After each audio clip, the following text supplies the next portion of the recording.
Lord Phaethon, this time let me. Vivian? Vivian?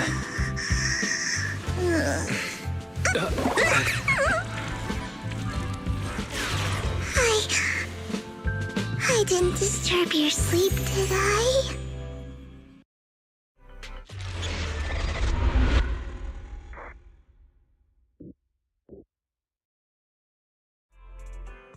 When I got here, the other Lord Phaethon said you were resting on the couch and just let me in.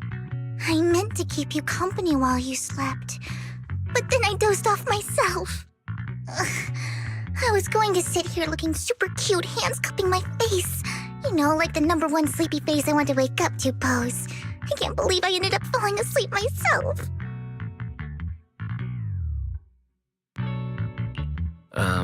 Vivian, are you sure you're awake? That sounded like sleep talk. I'm sure sleeping in that position couldn't have been comfortable either. No, Lord Phaethon. I was just worried that I had disturbed your rest. Just being able to see you sleeping peacefully is already the highlight of my day. No, my entire month. Though it is a bit late, but... Good morning, Lord Phaethon. Good morning? Why so formal all of a sudden? Sounds like you're about to make an announcement. Mockingbird's death has stirred up quite the storm. I took some time to gather intel. It seems someone deliberately leaked the story that Hugo is an illegitimate child of the Ravenlock family, but I haven't found the source yet. Could it be Hugo's uncle, Hartman? Maybe he's trying to turn people against Hugo and Mockingbird by playing the illegitimate child card. I suspected that too. He could be using Hugo's background to make people believe Mockingbird is just another Top's pawn. To the upper class, Mockingbird may be insignificant, but it has a loyal following among regular folks. But after some digging, I was surprised to find that the public isn't turning on Hugo. They're actually starting to see him in a better light. Some people feel bad for him, some relate to his struggles, and Hartman's the one getting all the heat. Public outcry against Hartman is growing, with many believing he murdered Hugo for his own selfish gain. Tops is hosting an industry summit this week, a responsibility usually handled by the Ravenlocks. But my sources tell me another family has taken over this year at the last minute. If I'm not mistaken, Tops is intentionally keeping its distance from the Ravenlock family due to the current public sentiment. Is someone trying to take advantage of this to get rid of both Hartman and the Ravenlocks? I think Hartman knows this too, which is why he's completely vanished. No matter how hard I search, I can't find a single trace of him. Hartman must have taken the sacrifice core. Now that he holds this bargaining chip, he is definitely going to negotiate his way out of this with the Exaltists. Sorry for interrupting. Can I borrow Wise for a minute? Oh, no problem at all.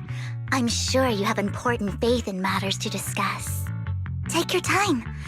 I'll just be waiting outside. Wait! Don't go outside, Oh, don't mind me, Lord Phaethon. I wanted to browse the videotapes anyway. I'll be right here. Just let me know when you're done. Thank goodness Vivian didn't walk out the main door.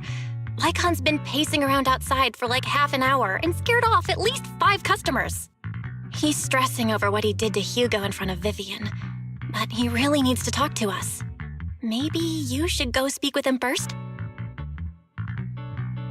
Sure, I'll go talk to him. At the end of the day, we're all after the same enemy. As proxies, we should become the bridge between them.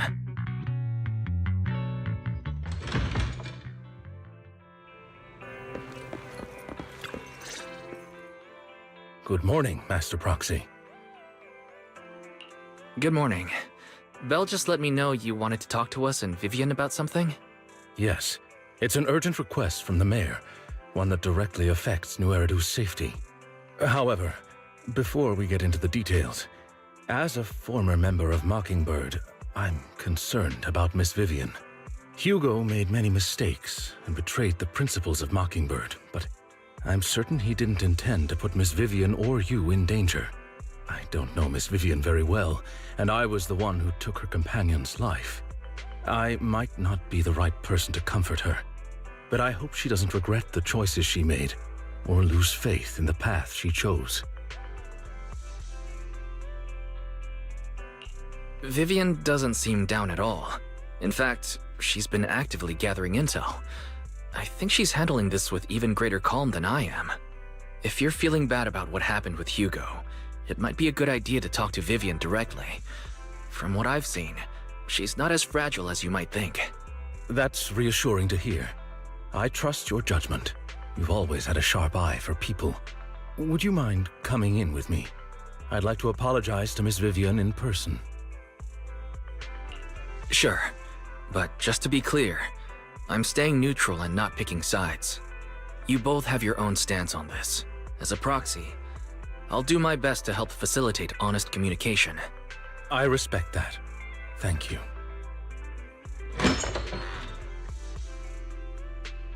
Miss Vivian, I'm very sorry about Hugo. You don't have to explain anything. I'm also part of Mockingbird. Mockingbird stands on more than just gain, so it won't fall when fortunes shift. Hugo had his fixations and ambitions. I also have things I must see through. I'm determined to get to the bottom of the Exaltists and the sacrifices. Miss Vivian, as a former member of Mockingbird, you have my deepest respect. You have my word, whatever comes next. I would never harm you or Master Proxy. As for Hugo, please accept my condolences. Condolences? That's not necessary. Mockingbird has plenty of tricks up its sleeves. This isn't the kind of act that ends so easily. Wouldn't you agree? You're right. I'm glad you guys are on the same page, but why do I feel like I'm being left in the dark? Master Proxy, I believe we all share the same goal. Uncover the truth of the Exaltists and the sacrifices. The mayor has tasked me with inviting you to take on this mission, and hopes we can work together moving forward. If the mayor wants to work with us, I trust he will demonstrate his sincerity and kind. Mockingbird will not serve as a pawn for the powerful. That will never change. Of course. While the mayor cannot handle this personally, he will make sure we have all the intel and support we need. Miss Vivian, I know you have your own intelligence network, but for some high-profile shady dealings, perhaps the mayor can provide you a different perspective. Please, take your time to discuss. If you're open to collaborating, I'll set up a call with the mayor so he can speak with you both directly. Belle, Vivian, and I need to think this through carefully with everything at stake. It's not a decision we can make lightly. Of course, I completely understand. When you've made up your minds, you can find me at the Ballet Twins.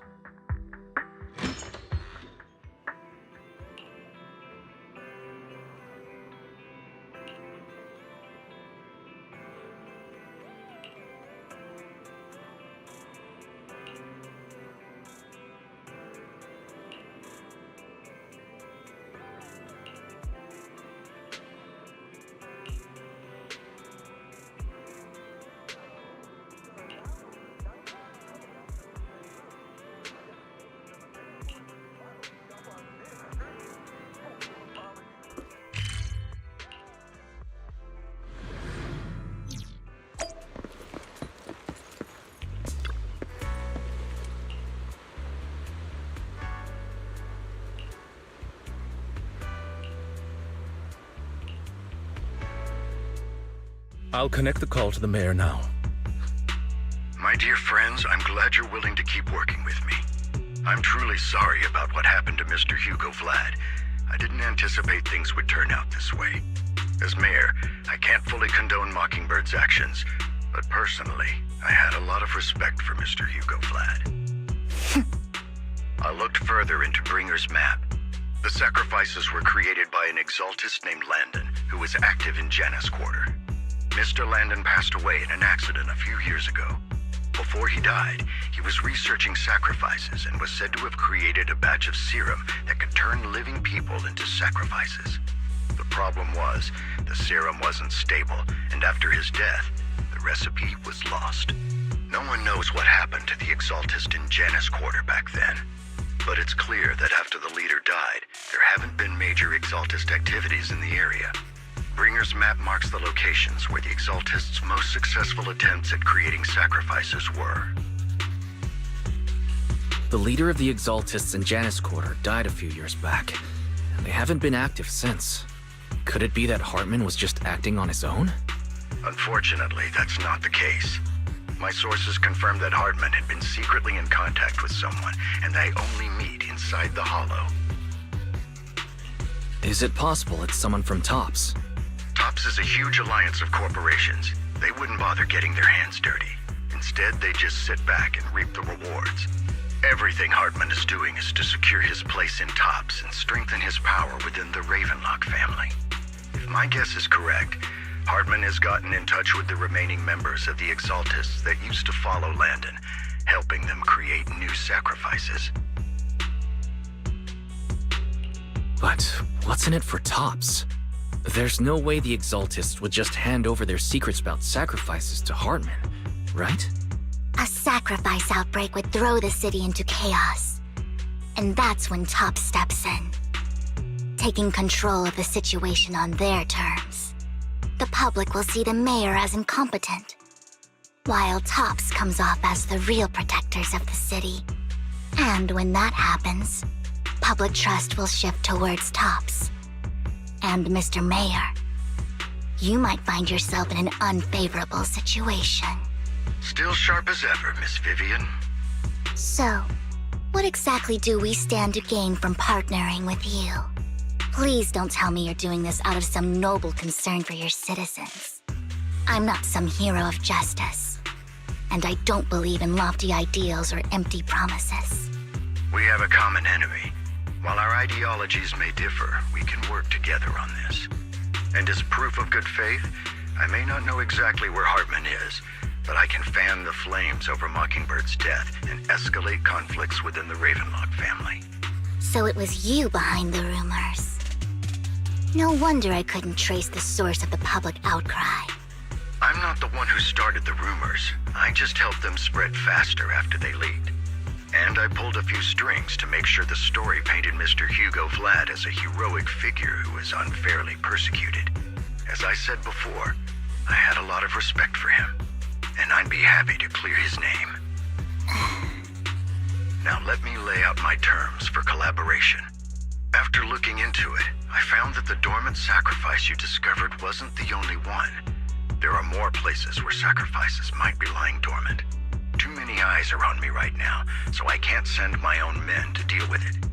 I'd like to ask you to retrieve the sacrifices from those locations. I'll make sure to dispose of them once you do, so no one will be able to use them again. On top of that, I've asked a friend to help monitor your physical condition, and maybe even uncover more of your potential. Her research overlaps with your teacher's work.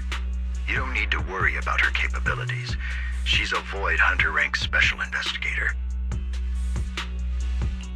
Really? A Void Hunter rank special investigator is going to be assisting us? And she's involved in our teacher's research? That's right. She's heading to Janus Quarter for some business. I wanted to set up a formal meeting, but she declined. She prefers to assess things on her own, and will reach out when the time is right. She'll let you know the details then. So it looks like you both are on board with this commission and ready to help recover the sacrifices? Okay. This affects a lot of ordinary people in New Eridu. We'll do our best. I know you won't let me down. Given our positions, we might not be friends, but we're definitely not enemies. I'll leave the rest to you then. I've got to go. Goodbye.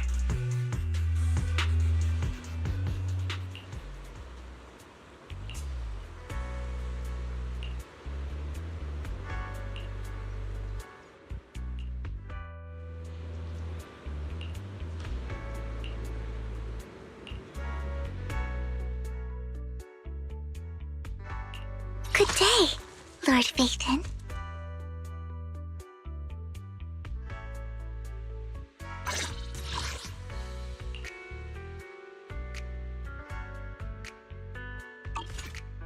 I would never turn down Lord Phaethon. Eradicate all evil.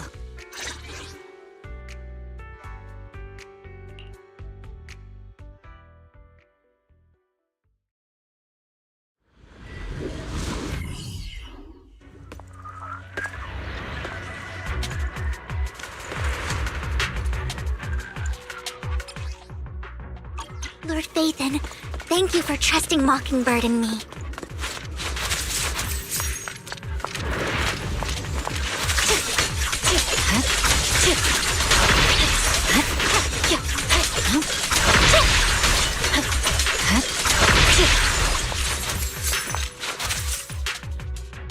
Has someone already taken the dormant sacrifice from here? Or did the Exaltus decide to relocate it? No. If these dormant sacrifices aren't handled carefully, they could awaken and turn against anyone nearby. She wouldn't risk moving them unless it was absolutely necessary. Did she realize the mayor was looking into this?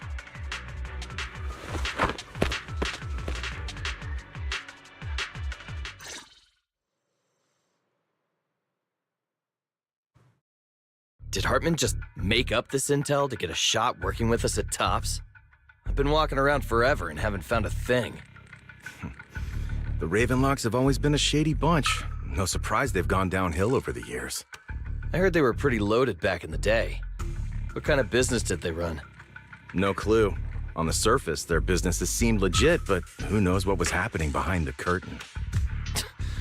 Probably something with the sacrifices. I mean, how else would he know about the dormant ones left around here for years?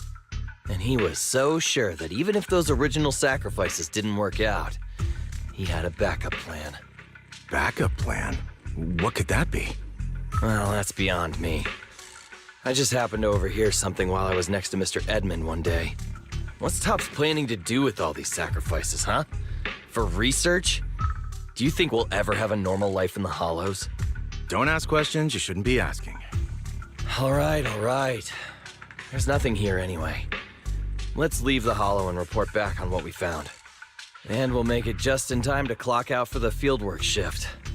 Let's get out of here first.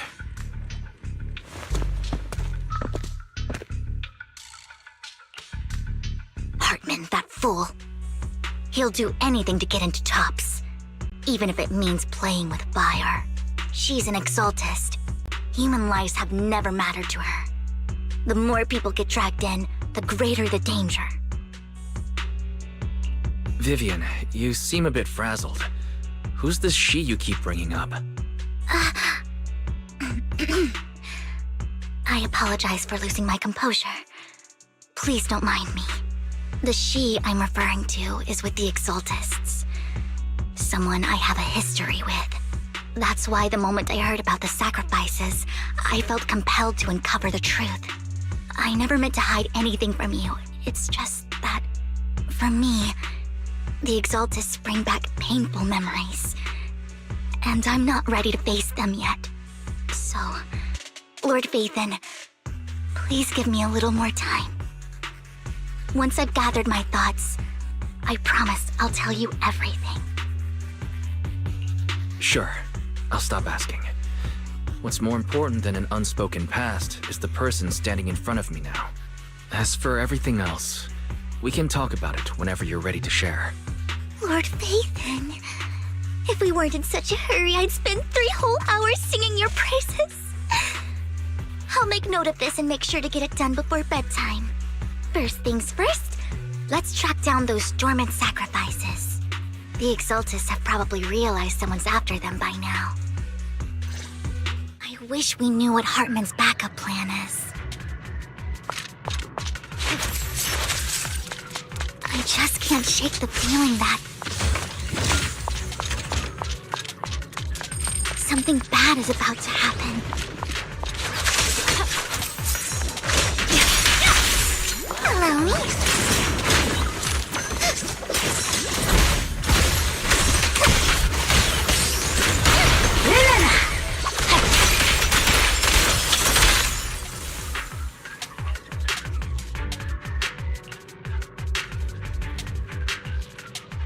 Hugo may have done terrible things, but he had his reasons. Mockingbird might be seen as the bad guys by a lot of people, but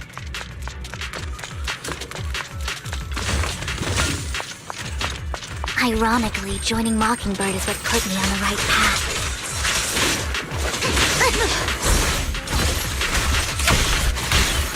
For the first time, I'm needed for more than just my strength.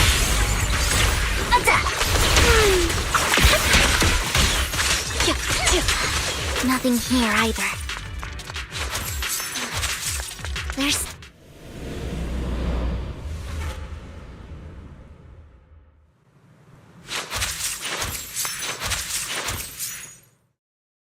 I knew it was you, Vivian. Camille! What are you doing here, sis? Are you destroying the dormant sacrifice? Vivian, don't call me sis. I'm not your sister. Are you trying to stop the Exaltists?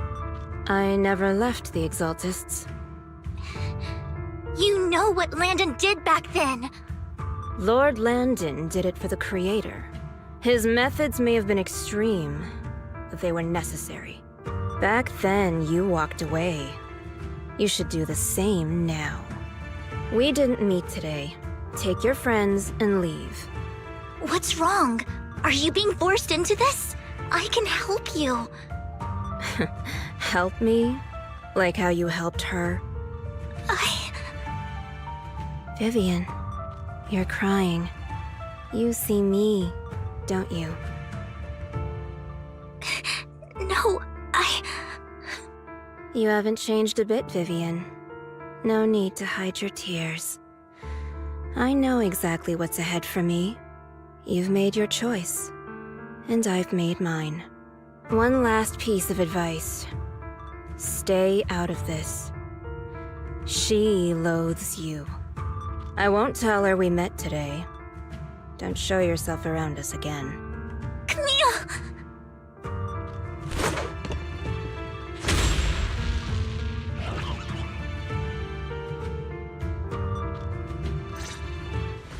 Lord Nathan, watch out! I'll tell you what that was about later! Let's take care.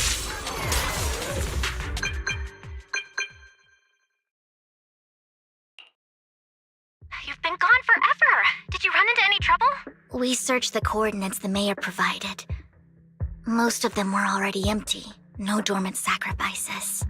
Camille, the Exaltists have been actively destroying the dormant sacrifices. Why would the Exaltists go after the sacrifices?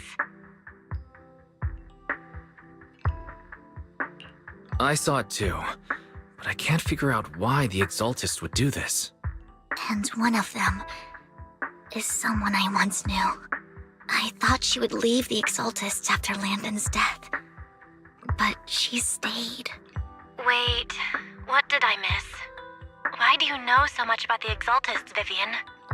When I was a child, I stayed with the Exaltists for a while.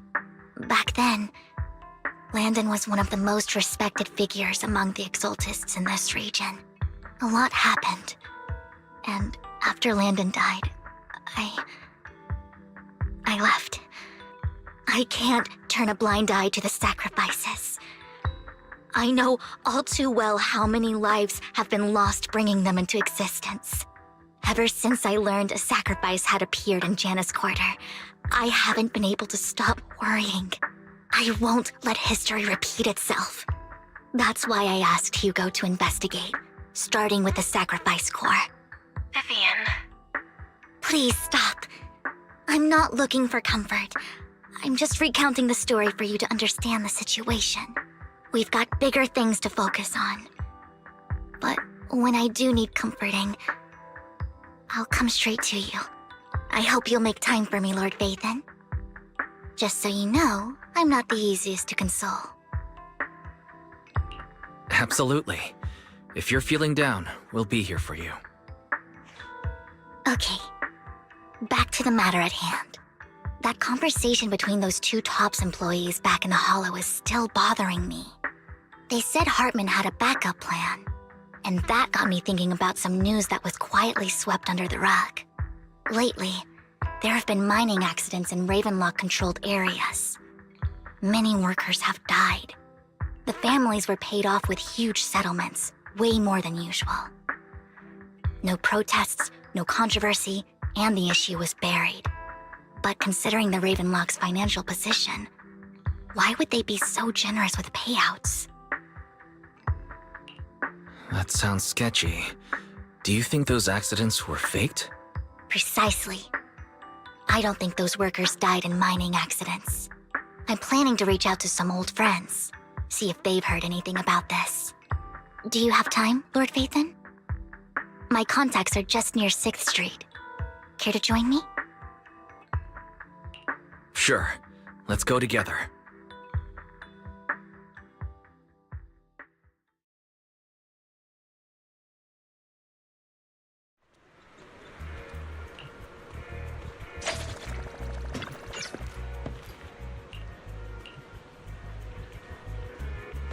An old friend of mine said she has some new intel.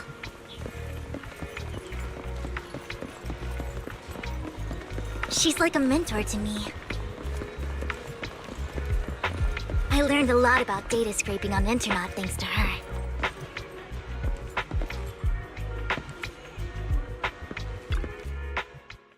Rain! Long time no see. Yeah, it's been a while. Rain? So you're the old friend Vivian was talking about. Yeah, Phaethon. Long time no see. Rain! You actually know that Lord Vathan is Lord Vathan? No, I mean, you actually know Wise is Lord Vathan. I didn't know right away. One time, I needed a favor from Nicole. I only found out after meeting them. I mean, who would expect a legendary proxy to be running a video store for a living? Oh, by the way, your idol... Rain! Let's not bring up old stuff. Lord Vathan wouldn't be interested in that. Why are you all tense? Right! Lord Phaethon lives on 6th Street too and might know your idol. Remember when you traced that post on Internet to 6th Street and actually went to check it out? And you came back all bummed, spouting nonsense. Like there was only a black cat at the location, and maybe your idol is actually a talking cat. Or something like that. I think I know that black cat. It hangs around our shop now. Lord Vathan, please, let's drop this topic. Come on, Vivian. It's been years and you still won't say who your idol is. If you'd just let me, I'd have tracked them down ages ago. I get it. You want to find the person who's important to you on your own. But you've tried so hard already. It's okay to lean on me a little, you know. I'm sure your idol won't hold it against you. I shouldn't have come to see you. Huh? What's wrong? Rain, Vivian said you might have some intel for us. Should we get into that first? All right, let's get down to business. Here's something I'm pretty sure about. The Ravenlock family's claim that those missing workers died in an accident? Don't buy it. The last signal from those workers was near the Hollow. Then communication went dark. I think they were taken into the Hollow. And yesterday, I picked up that the Ravenlock family secretly hired some people to search the Hollow's perimeter. I caught a weird distress signal from someone and managed to track down the source. When I tried to reach out, the signal cut out completely. The last trace of the signal was near Lumina Square. Finding someone in real life isn't really my thing, so that's where you come in. Okay, we'll take a look around. You just said this is something you're sure of. Do you have anything you're not so sure of? I dug up some info online, and one thing stood out. A few days ago, there were some creepy sounds coming from an abandoned warehouse by the port.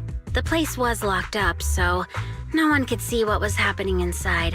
Not sure if it's related to your search. If you don't find anything useful around here, it might be worth checking out. Well, that's all I have for you. Thank you, Rain. Don't get all emotional on me now.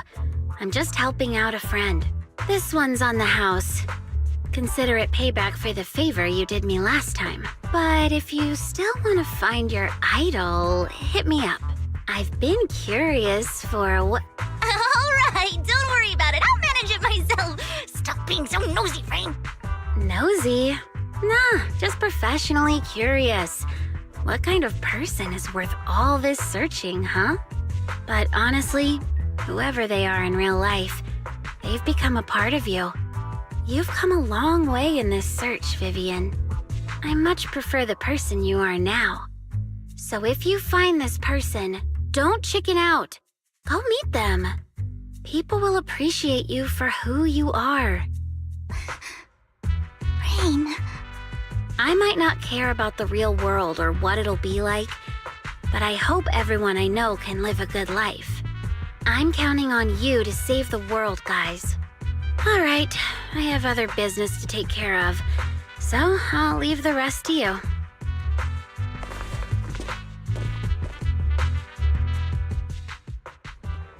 Lord Phaethon, please pay no mind to what Rain said.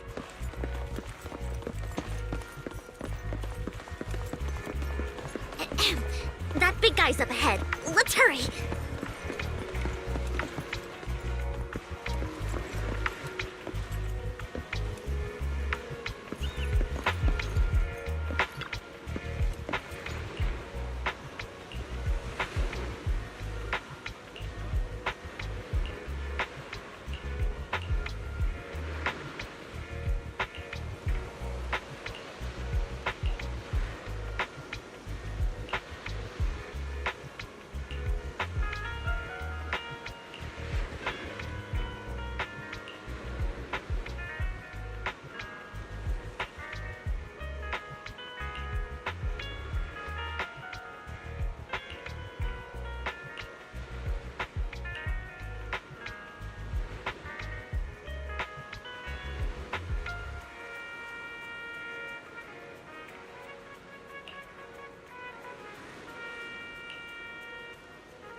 Don't take me back, please.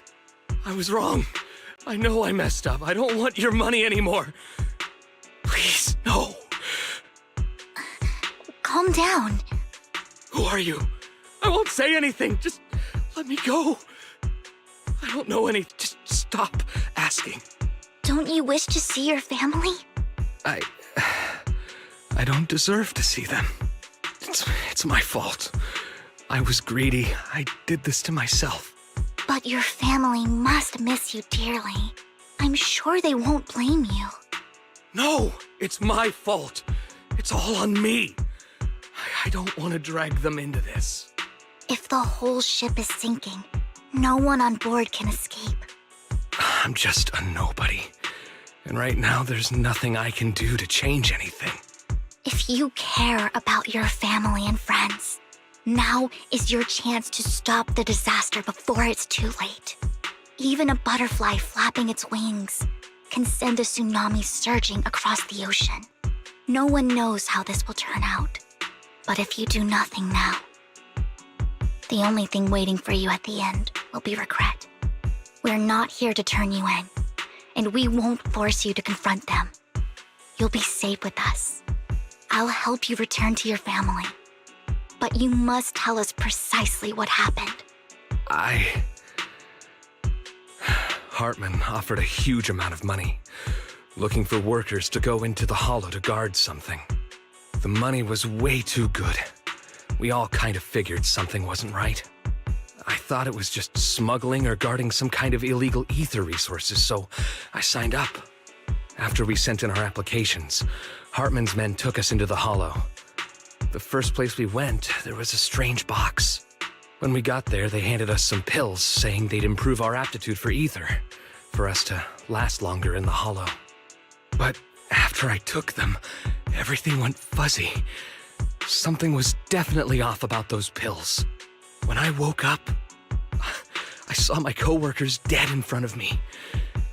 And there was blood all over my hands. They said something about me being a good experiment, moved me somewhere else, and locked me up. They wanted to inject me with something. I got scared and didn't know what was gonna happen. But then a blonde guy found me, gave me a carrot, and let me go. So I escaped. I didn't want to kill anyone. I don't know. It wasn't your fault that your coworkers died. You were just a tool in their hands. Do you remember the place they first took you? Do you know what was in that box? I only remember the first place was like a rooftop. I think it was on top of a tall building. What exactly was in that box? I can't remember. I'm not lying. Those pills they gave us, they make you hallucinate. I took just one and my mind felt like it wasn't my own. My memories turned into a blur. I'm telling the truth. I'm not trying to run from my mistakes. I just really can't remember what happened. I know you're not lying. We'll arrange for your protection. You can rest easy and recover, and your family won't be dragged into this. Once this is all over, you will be able to reunite with them.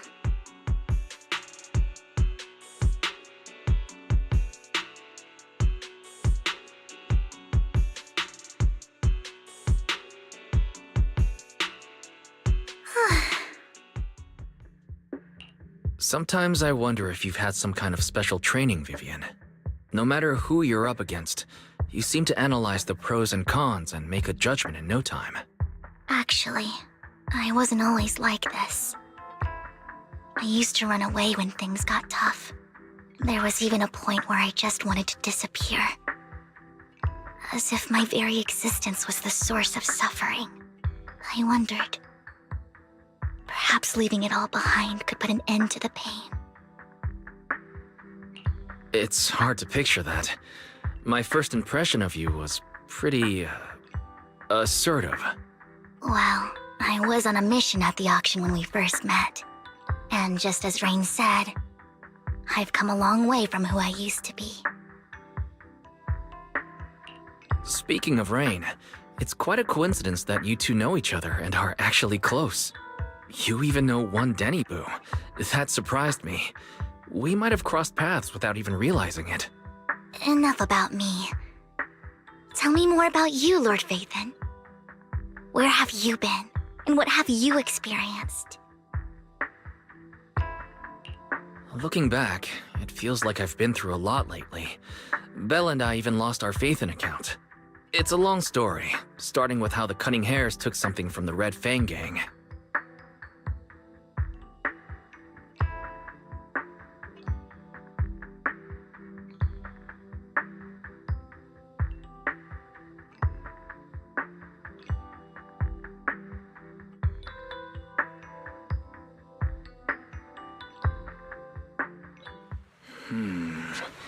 It should be around this area.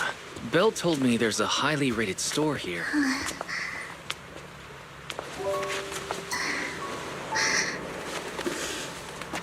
Lord Phaethon! What's wrong? I've seen that black cat on 6th Street. That harmonica in the outer ring you mentioned. I've heard it before, too. I've even been to the monument outside Hollow Zero. But none of that was a coincidence. It was me.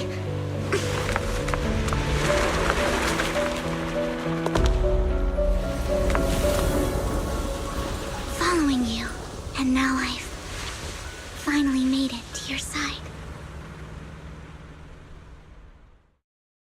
Ever since I was little, I had been seen as the bringer of bad fortune. I had traveled to many places and witnessed far too much misfortune. Every tear I shed brought disaster. I've heard too many curses to count. I loathed my tears as much as I despised my own existence. Wherever I stayed, tragedy followed. I had roamed too many places, and each time, it ended the same way. I didn't know where I could go anymore. One night, I stumbled upon a post discussing me. Whether they knew me or not, everyone seemed convinced that I was the source of the curse. Some mocked me with cruel intent. Some wished I would vanish, and others speculated maliciously. It really seemed that my very existence was a disaster. In that moment, as darkness enveloped the city, I saw lights flickering to life all around New Eridu. So many lights, and not knowing where to go, I thought, if only I could disappear into those lights. I made up my mind, and right then, my phone rang. I decided to take one last look. I wanted to know who left me my final message from this world. It was you, Lord Phaethon. Huh? Me? Yes. And I checked with the other Lord Phaethon. You were the one using the account at that time, but I know you probably don't remember it. After all, it was just an ordinary day, with an ordinary post and meaningless comments online. But for me, it was the night I finally realized where I could go. I wanted to walk the paths you had walked, see the sights you had seen. And then, one day, share it all with you, face to face. So, I have to ask, what exactly did I say in that reply? Well, you'll have to figure it out for yourself. I'm not telling you. You're putting my memory to the test. So, Lord Phaethon, thank you. Not only for that comment you made that day, which was a silver lining for me, but also for giving me the courage to become who I am today.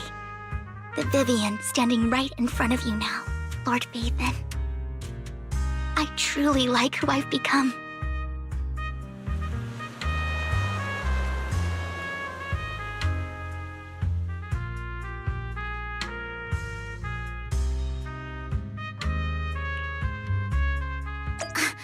Lycon just sent a message. There's an update. Let's head back to the video store and go over the details together.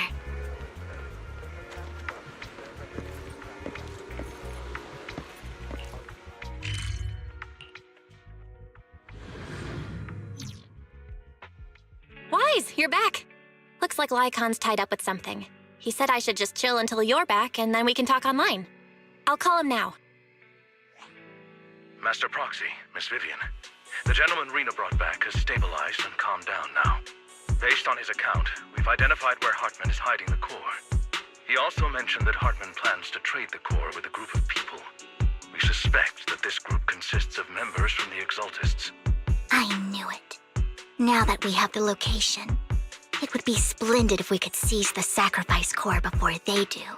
Precisely.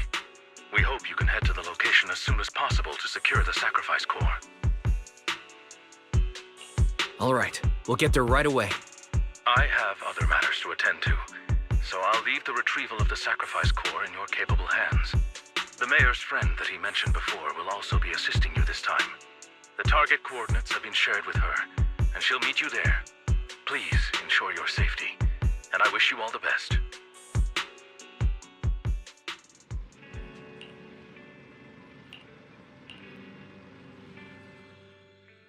Good day. This is the path I follow.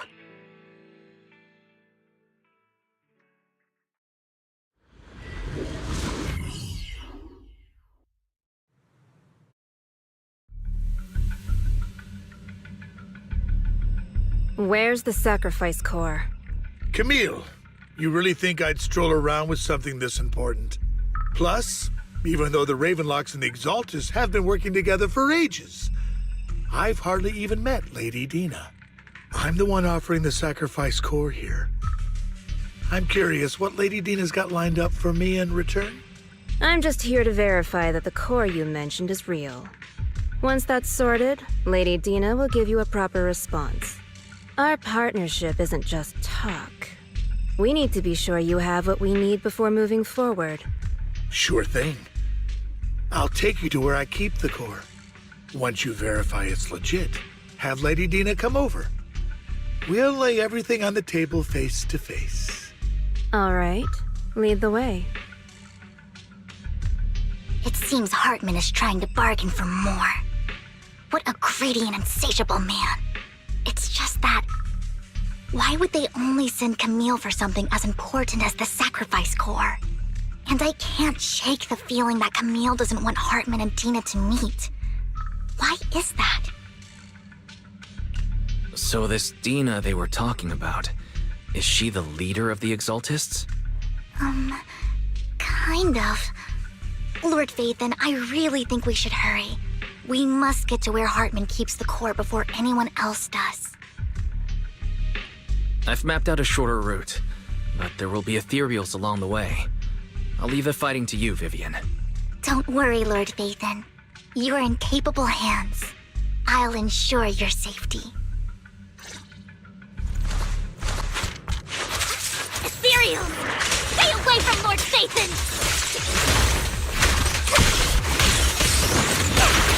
Okay. Good job! Got it!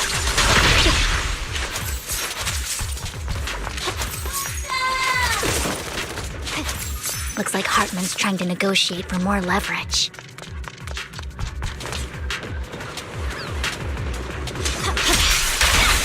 Let's keep moving, Lord Vathan.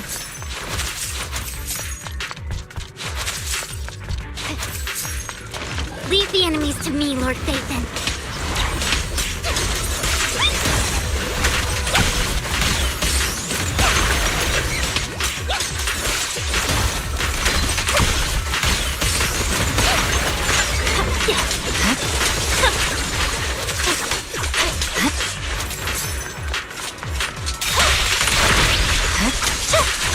They're still over there. Looks like they're arguing.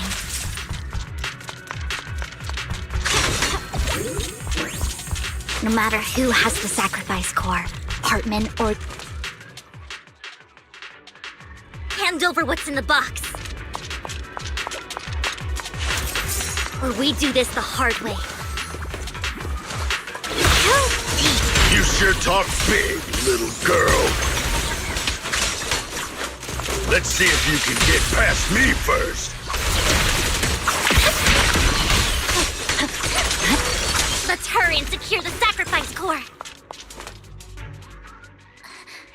Lord Vathan, the box is empty. So Hartman never kept the core here to begin with? How did you even find your way here? Where's the core in the box? What did you do with it? You call this keeping the sacrifice core safe?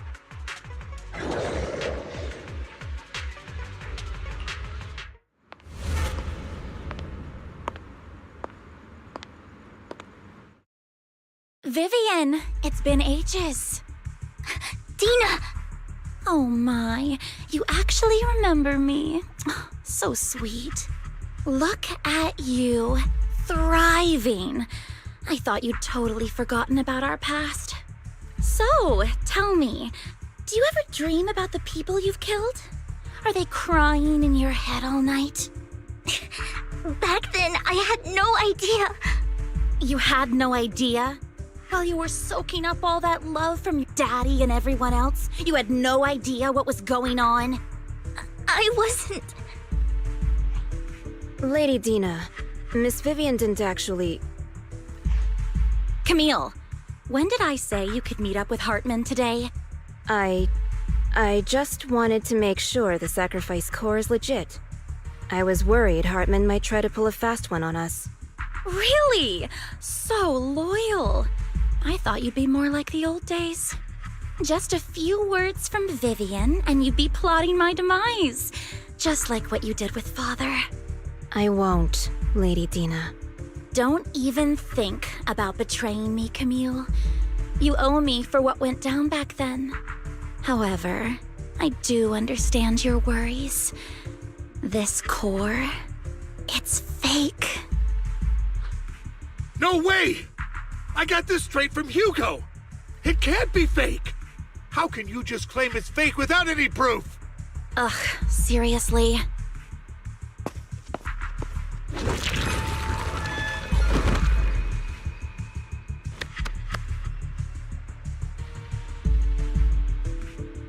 The sacrifice core can max out the ether particles within human bodies in no time at all. But look at your little subordinate. How uncouth. He's making noises like some animal. Can you shut him up? So annoying. The masterpiece Father made for the Creator isn't this worthless piece of junk you're holding. So, the real core. Vivian, where do you think the sacrifice core is really at? I don't know. If I knew where the real core was, I'd destroy it without a second thought. Dina, you understand what the sacrifices are.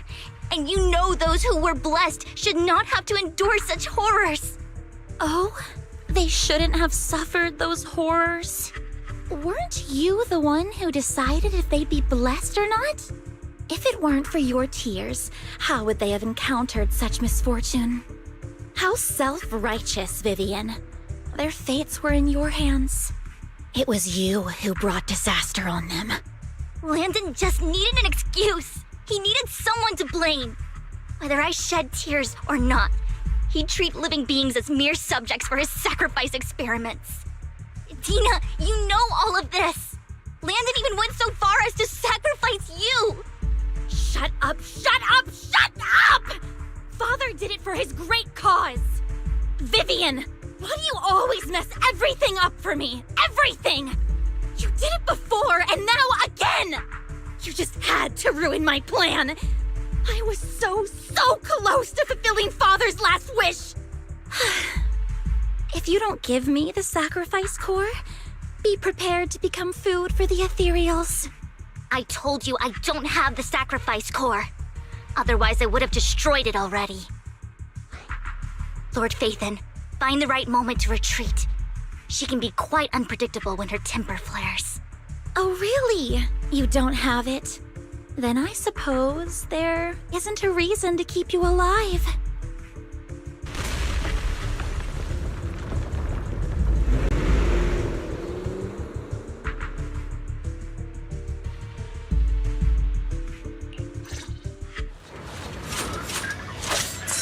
More ethereals are coming.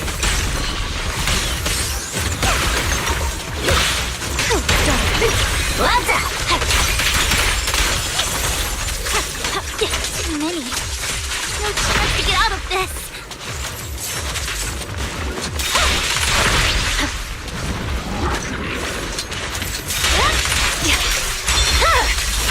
My blade is already sheathed.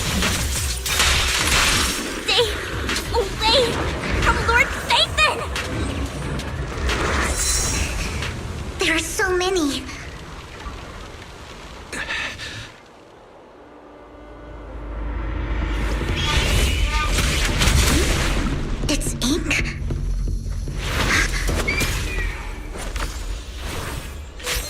Yun Palace. Good fortune, closed gate, safety. What? An evil miasma gathers here. Another place of conflict.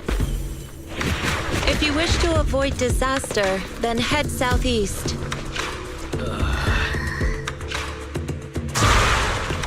Now! Thank you.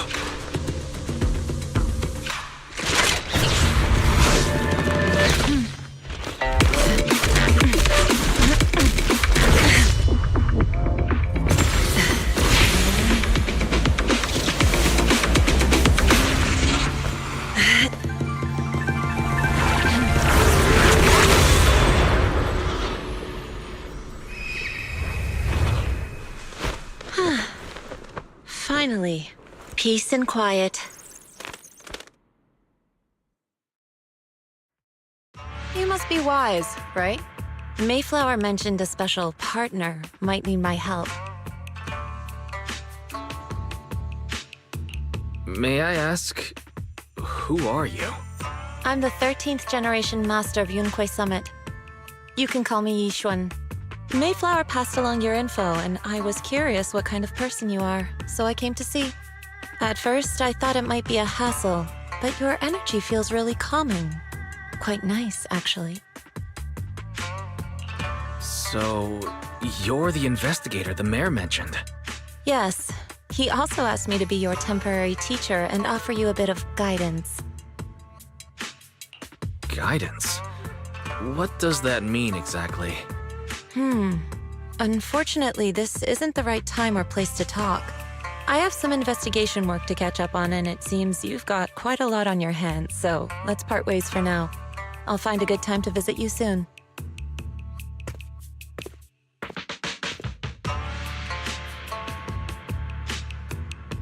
I'm so sorry, Lord Vathan.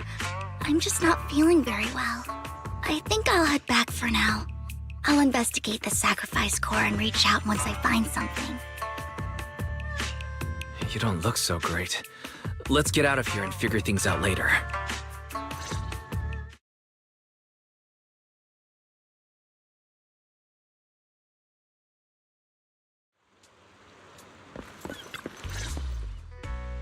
Lord Vathan, are you going to rest now? I can head back later, Vivian. You seem a bit off since we left the Hollow.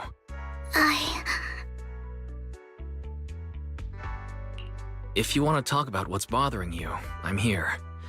Sometimes it helps to get it out. I didn't mean to keep my past from you, Lord Vathan.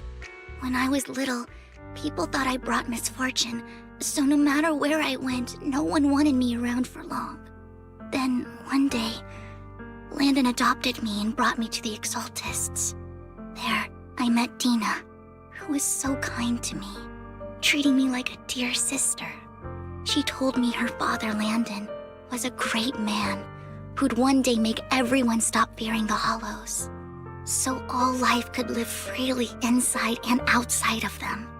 Dina helped Landon pick people for the blessing, and everyone in the Exaltists respected her greatly. Those who received the blessing would have a better ether aptitude, allowing them to enter the Hollow freely without fear of sudden disaster. Back then, Dina would chat with me every day, always about the Exaltists and her father.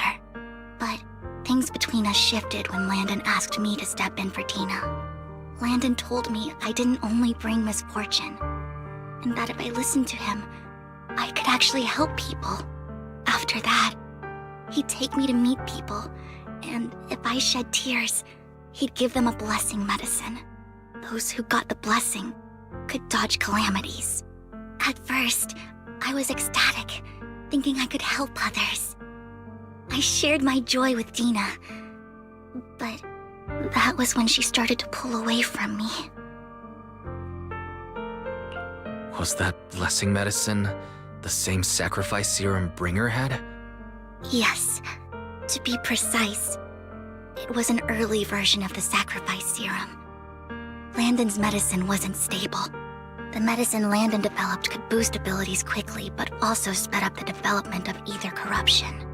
In the end, most people turned into ethereals, and a few became sacrifices, losing all human consciousness. The ethereals were killed while the sacrifices were given to the higher-ups of the Exaltists. The Exaltists wanted the sacrifices to hold human consciousness, so Landon's medicine was seen as a failure, and he gradually lost influence within the Exaltists. One day, I saw Dina, and tears streamed down my face. In a bid to save his reputation, Landon decided to let his own daughter receive the blessing. I had always thought that getting the blessing was a good thing, until I saw terror in Dina's eyes that day. That evening, I broke Landon's rules for the first time and followed him out of the Exaltist's residence. I trailed him to the Hollow, where I witnessed someone who had been blessed becoming corrupted. In the end, that person became an ethereal.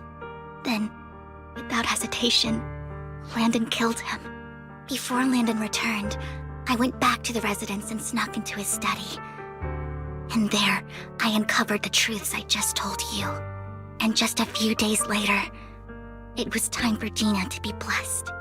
I wanted to save her and stop anyone else from getting deceived. So, that day, I told everyone present that Landon should be the one to receive the blessing, not Dina. At first, Landon argued, and no one believed me. But, in front of them all, I looked at him and let my tears fall.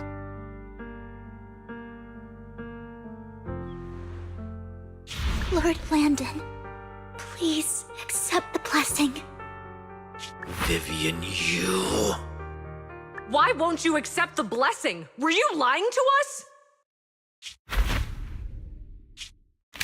Ungrateful fools! You have no use anymore! Liar!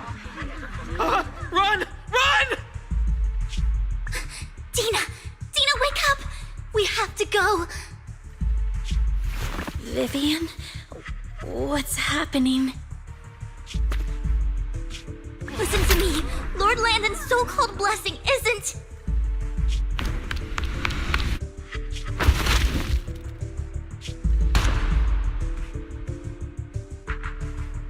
Father!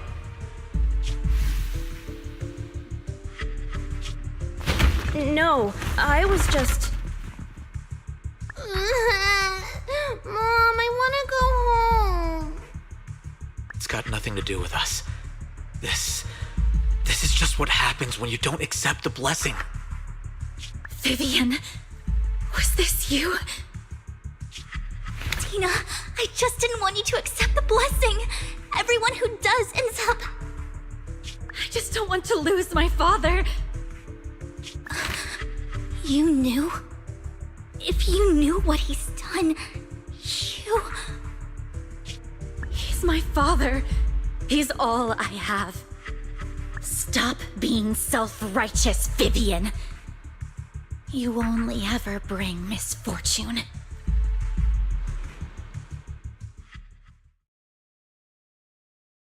I thought once Landon was gone, Dina would leave the Exaltists. I never expected her to continue his research, or that Camille would stay. Camille lost her entire family in a hollow disaster, so she's always supported the Exaltists. She's not a bad person. She's just someone searching for hope. She joined the Exaltists very early on, and even watched Dina grow up. That day, she was just so desperate to save Dina that she... All these years, she's been following Dina, taking care of everything out of guilt, I think. But I didn't just fail to save Dina. I trapped her. I see misfortune approaching, but I can never change its course or avoid the bad ending. Maybe I really am a bringer of misfortune. No, you're not the one causing trouble. Whatever went down with the Exaltist, it was Landon who was pulling the strings. As for Dina and Camille, they knew the truth and they made their choice. The Hollows and the disasters they caused took more than just their loved ones. Not all survivors cling to obsession and hatred like those two do. Lord Phaethon. You need to believe in yourself, Vivian. From what I can see, you're handling the sacrifice crisis pretty well on your own. Besides, you told me you really like who you've become. I hope that you can believe in that, at the very least. Yes, that'll always be true. Thank you for listening to my story today. Years have gone by, but I've never had the courage to face all this. Maybe Dina and I were meant to meet today, so I could finally spill it all out. It lightens my heart a little. Lord Vathan, you truly are a wonderful listener. Not just today. Whenever you're feeling down, know that I'm here for you. I will. It's been such a long day. You must be exhausted.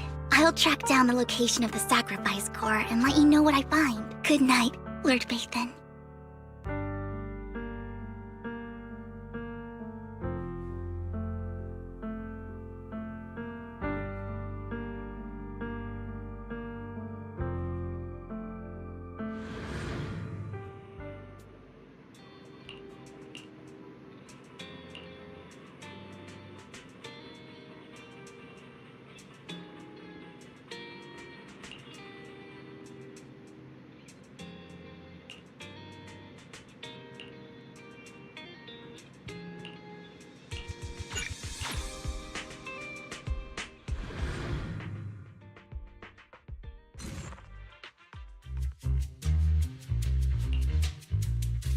Shawl, I didn't expect you to be working here.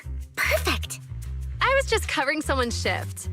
The screening here is super strict, and I was afraid the supervisor would realize I was new and subbing for someone, so I hid in the control room during the supervisor's inspection. So I happened to bump into this guy, a blonde man wearing a hat, and I think he was checking some footage. Then he logged that footage into the tape he brought. Later, I found that part of the footage had been wiped. Blonde, wearing a hat. Could it be Hugo? Do you know him? I think it's him. If it were Hugo... I think I know where he would hide the tape. Thank you, Shaw. You were a big help. Great! You also helped me a lot when I started working. I used to make mistakes all the time. If it weren't for you cleaning up my messes, I would have been fired ages ago. So I'm happy I could help you too. All right, go ahead and do what you need to do. We'll catch up another time.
If I'm not mistaken, you and Vivian share the same goal.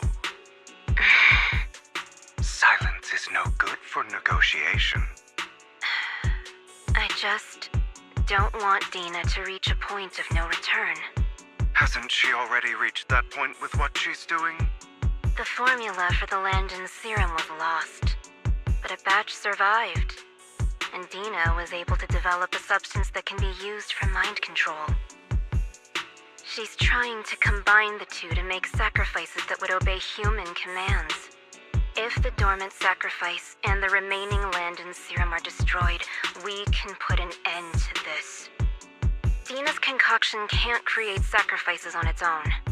And the sacrifice core? That belongs to the creator, not her. Although I find Landon's methods despicable, I can't deny that the Exaltists and the creator are leading us in the right direction.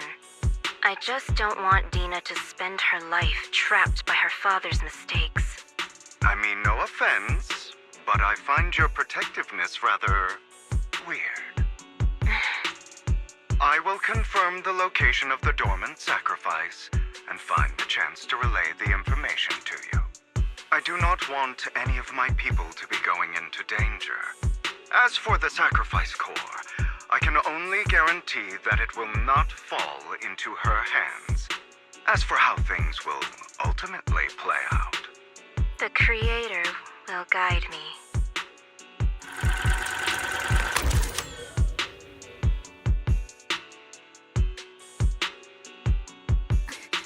Camille was actually destroying the dormant sacrifice? Compared to Camille's motives, I'm more concerned about whether Hugo has more plans lined up. Hugo... he...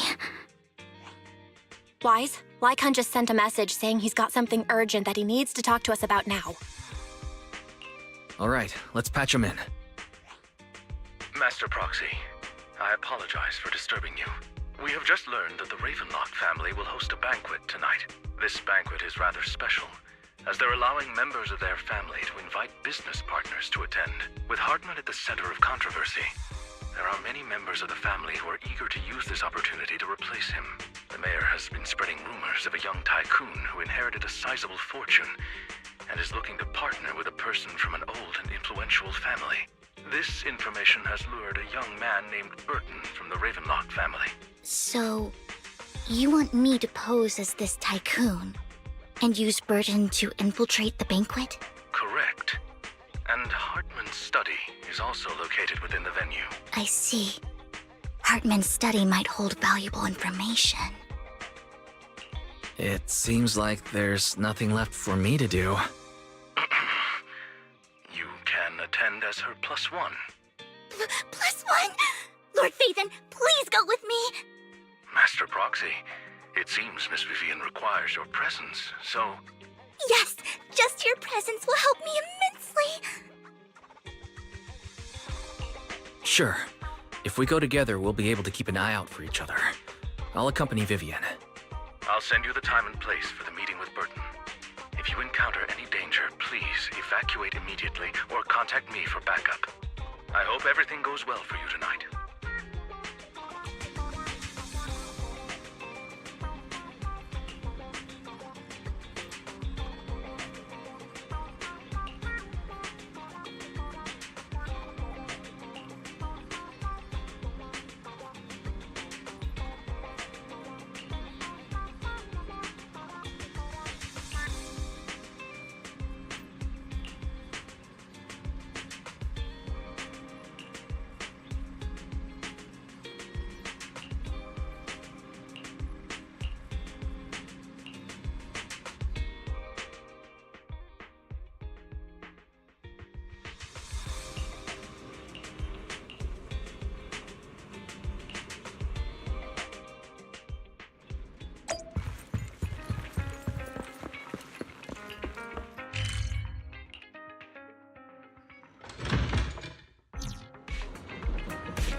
Miss Banshee, I believe I've shown you my sincerity. Now how about you? Sincerity? presence here is a show of sincerity. If we're to work together, Miss Banshee, you should drop your pretentious act. I am well aware of the ways of the Ravenlock family. If I were to come empty-handed, I probably wouldn't even be able to make it out the front door tonight. Since I agreed to come with you, and even brought along my most precious companion, does that not show my deepest sincerity? No need for such an off-color joke. Our door is always open for those coming or going. We both know what's what, so let's cut the small talk. I know far more about how the Ravenlock family made their fortune than most here. I am also well aware of why Hartman, despite such a massive scandal, still remains in power. Oh? Do tell. Exaltists, blessing, sacrifice, Landon. Where would you like me to start? How did you know that? No, who are you? Don't be so tense. If I'm not mistaken, it's about time the banquet began. My companion and I are practically famished. Is this how you treat your guests? By letting them starve? Perhaps when we've had our fill, we'll remember where the sacrifice is hidden. You know where the sacrifice is? So, can we go get something to eat now? And I'm also looking forward to receiving a special dessert from you. We can discuss what you wish to know while we enjoy dessert. Of course. I wouldn't let such an important guest discuss matters on an empty stomach. As for dessert, I will prepare it myself, and I guarantee it will satisfy you. I'll come find you later. I wish you a pleasant evening.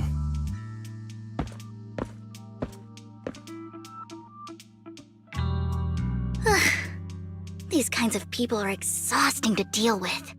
I really don't know how Hugo used to put up with it.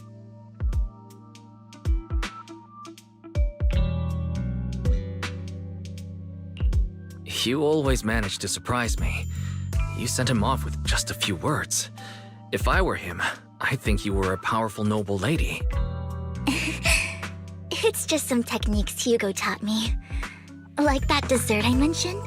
It means I want them to offer more if they want to come to an accord. Fortunately, that old fox Hartman is terrified of losing power. He's definitely keeping the destruction of the sacrifice and the fact that the sacrifice core is fake hidden from the other family members. Otherwise, Burden wouldn't have been so willing to raise his offer. Lord Phaethon, let's find Hartman's study when the banquet is at its busiest. All right. I've already taken note of the surrounding terrain. Once more people arrive, we'll enter the garden through the door in the corner of the banquet hall.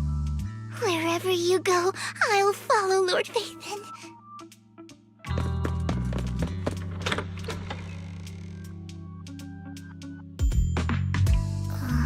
Isn't this going a bit too well? The security outside of the manor is really strict, but maybe it's more lax on the inside? Just in case, though, let's contact Lycon. Right. Having some backup would be safer. Let's check Hartman's recent correspondences for clues. I still have concerns about the sacrifice core. Right. Though the core he gave Dina was fake, Hartman might have left a trick up his sleeve and hid the real one. Then let's split up.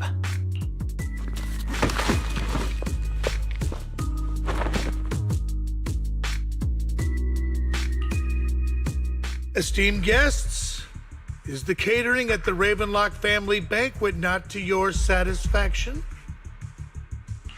So much so that these two distinguished guests felt the need to come to my humble office to scavenge for food.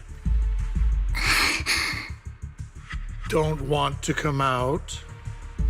Well, after all, you don't have long left. Burton, that greedy idiot, fell for the mayor's trap. But I never expected that he would bring you into my territory.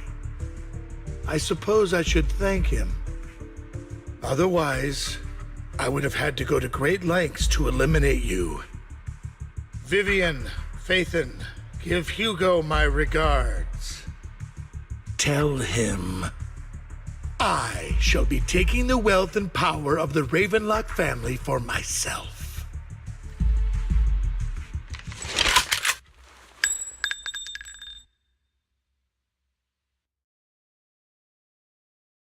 The bullet? How? Dear Uncle, why must we be so distant with one another? You can just tell me what you want to say directly. Hugo! Impossible! You're... Uncle, you must know a Ravenlock will never stop until they get what they want. Did you really think I would be defeated so soon? When I have yet to trample you into the dirt. You filthy bastard! You only know how to resort to these petty tricks! Petty tricks?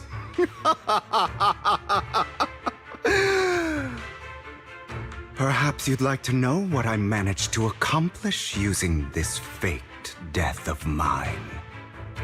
My dear Uncle.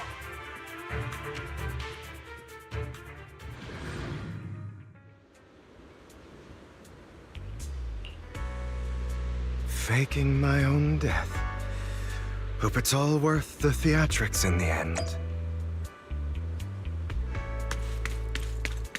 It was just to keep Hartman off my back, but maybe I went a little overboard. The manager must be pretty shaken up. I should apologize at some point.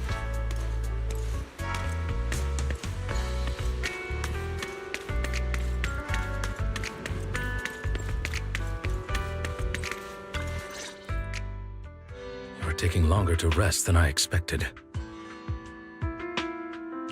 Lycon, you think too highly of my physical capabilities.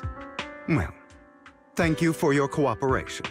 I must say, if nothing else, at least your acting skills have improved.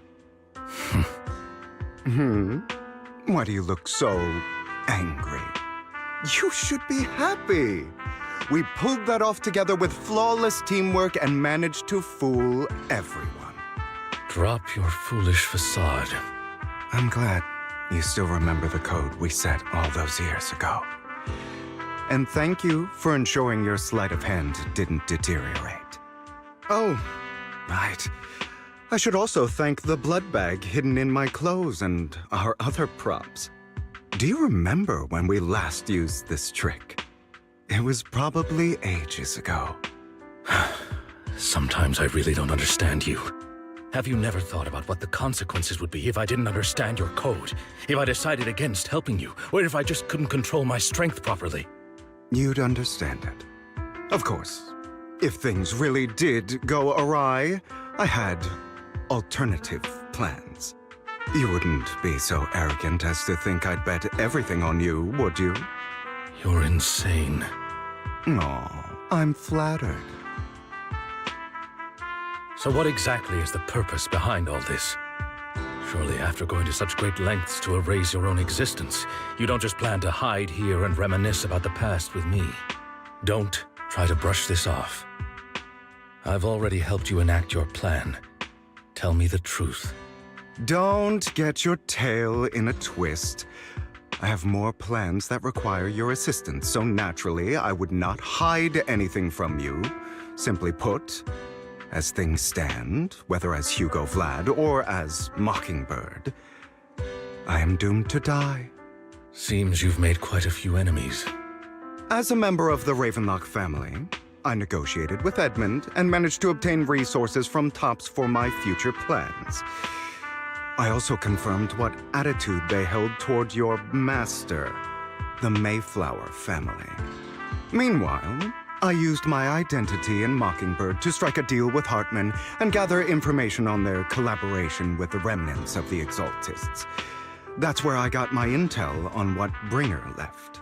Oh, by the way, the crime declaration letter that your dear mayor received, that was also sent by yours truly. He's probably figured that out by now, right? Though I'm not sure if he told you. The mayor learned about the sacrifice attacks through his own means, but lacked an opportunity to take action. That warning letter was precisely what he needed. You aren't hopeless yet. How delightful. In short, I'm more well-informed than your lot because I get around, dealing with all these different important figures. But of course, it comes at a cost. It's only fair. After all, you can't hide the smoke from a wildfire. Rather than trying to carefully tame it and risk setting yourself alight, it's better to let it burn free. When I helped you put on your little act, killing you in front of everyone, you left the sacrifice core to Hartman. That was intentional too, then? Oh, yes. And it worked like a charm, didn't it? Now no one cares for me anymore, and all eyes are on Hartman. A perfect situation for keeping the Ravenlock family in check while dealing a cutting blow to the Exaltists behind them. Another crucial point is Vivian and Phaethon. I must sever any ties they have with me or Mockingbird. Although I feel bad for Phaethon about what happened, but it had to be done. That's the only way they would be safe, allowing the plan to continue. I noticed that you never turned your blade toward Master Proxy. So, those words you said back then were also... I will bloody my hands. I will carry the weight of my sins. I will become the Abyss. Obviously, it was all an act. My acting has always been impeccable, as you know. Hugo, you're taking such a tremendous risk. Why? Would you believe me if I said it's for justice? But unfortunately, it's not. I want revenge on the Ravenlock family. And I will make sure that despicable excuse for a human being, Hartman, suffers a slow, torturous end. Of course, I also promised Vivian that I would help her investigate the whole thing with the Exaltists. That's all. You don't look too good. Is it your wounds? No. This is the first problem I plan to resolve. Lycon, do you have a place that is sufficiently discreet, quiet, and can take a lot of damage?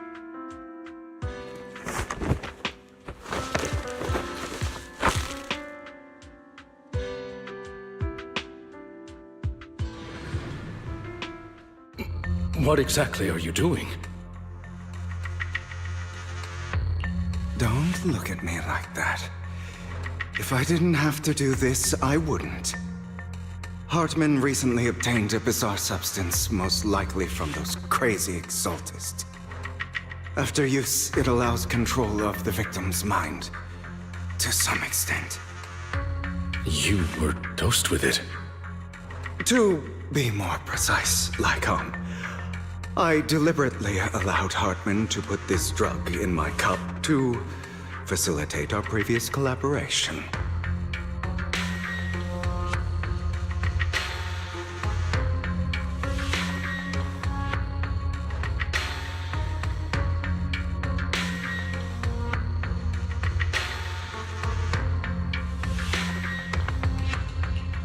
After finding out about it, I quickly found someone to help analyze its composition.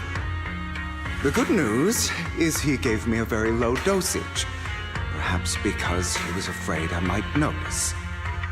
There's a different medication that can delay its onset, preventing me from actually being under his control. I simply need to put on a show in front of my dear uncle. The bad news is that currently there is no antidote. When I delay those effects, however, they will accumulate and erupt when my body reaches its limit. It may even break my mind. And that's exactly what's happening now. I need to endure those accumulated consequences. So, I will lock myself in this room for however long that takes. I've tied my limbs to prevent me from smashing this place or accidentally hurting myself. Anyway, after you leave, do not open this door, no matter what you hear. I recommend seeking professional medical assistance. This is advice I received from a doctor. Or are you saying you don't believe I can make it? So, I can't. Come find me here at the scheduled time. All you need to do is smile and await my victory. What if I want to stop you? You know you won't succeed. You never have. And you never will. Well, time is short. Let's begin. I understand. Don't die, you stupid bastard.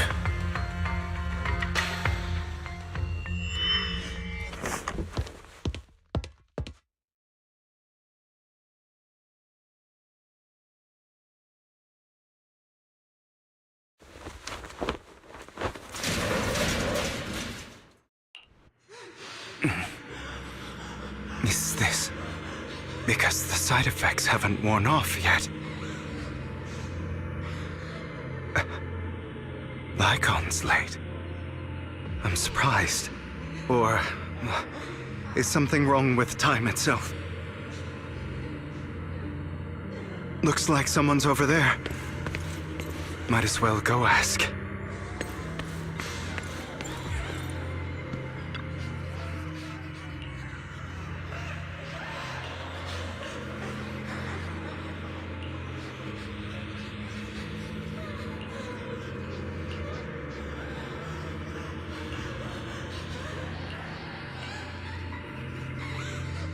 It's all your fault.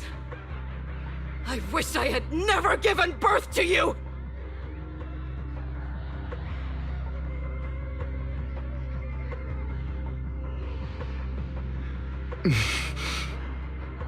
Oh, everything will get better if you just die, right? If you die, he'll come back. We'll have another, more perfect child. One who will inherit the Ravenlock family bloodline. Then I'll be able to escape this pain. So, Hugo, for the sake of Mommy's happiness, just die, okay?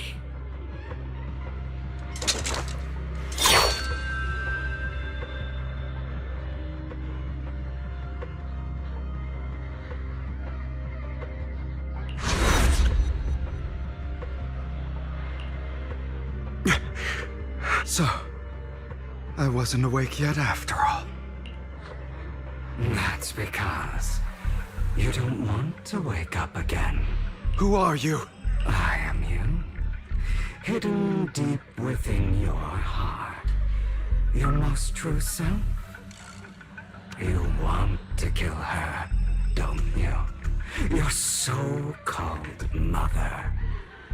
Every time she beat you without reason, when she tried to gouge out your eyes, when she sold you into that hell, laughing all the while. You wanted to be the one to end her life.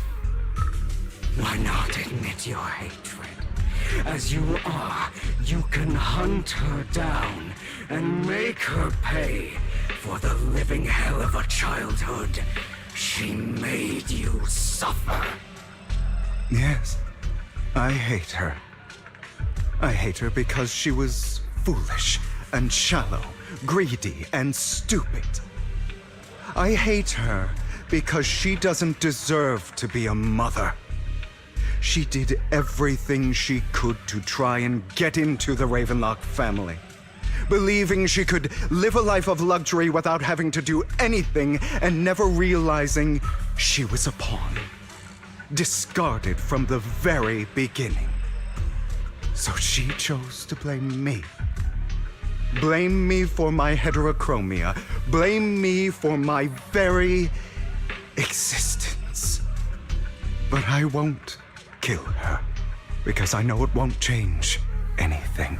She was incapable of loving me, just as she is incapable of loving herself. Have you been brainwashed by that dog?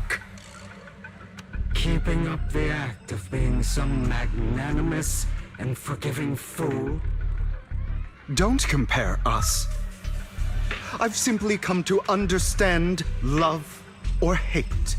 I make my own choices, and they have nothing to do with anyone else. She sold you to the Ravenlock family for a huge sum of money. She used that money to start a new life without you. While she was indulging herself, you were going through hell in the Ravenlock Manor. Does it not torment you?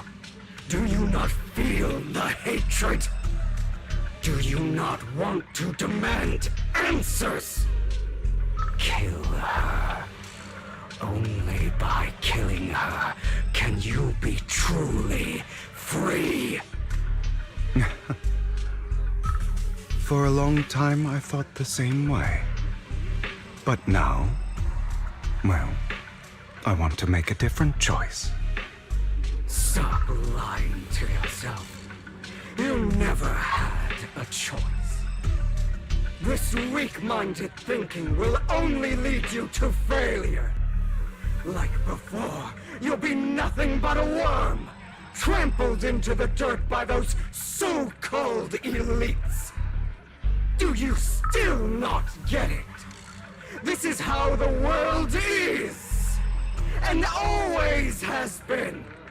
Hesitate and you'll be the victim. If you don't grab your knife first, you'll end up being on the other end of the blade. If you want to change anything, you must first become the one who makes the rules. Just like that woman. The only reason she could treat us that way was because we were weak.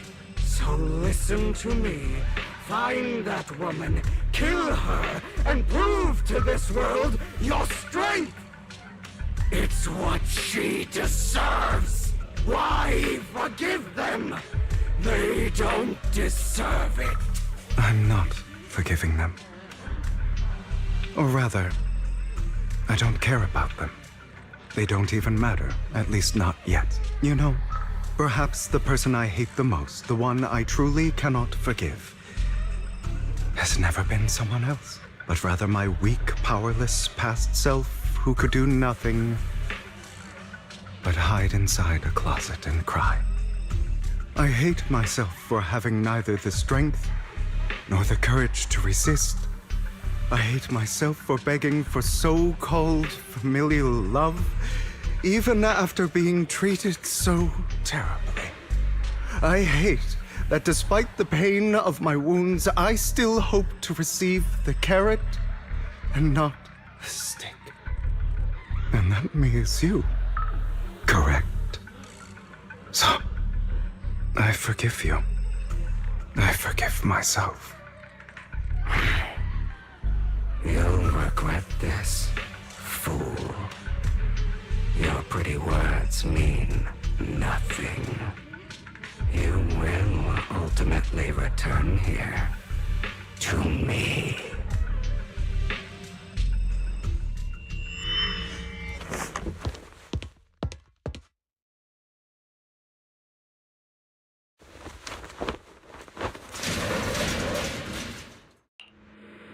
I see.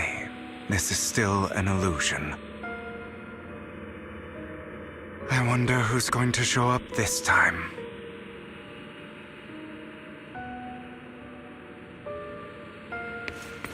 Brother!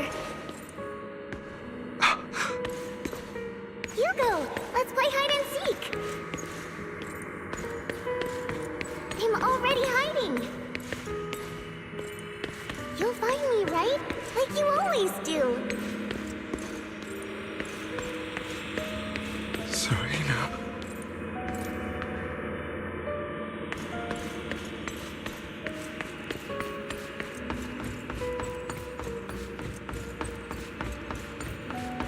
You're looking in the wrong place. I found an even better hiding spot this time. Harder to find than any place you showed me.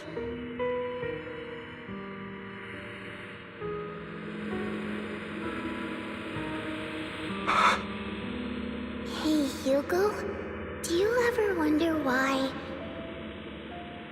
I had to die? It was because of me. That's right. It was because of you. It's all your fault.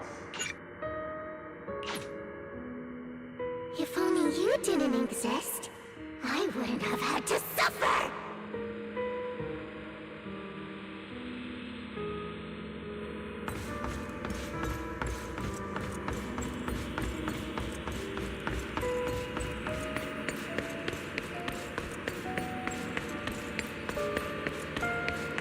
Still looking in the wrong spot.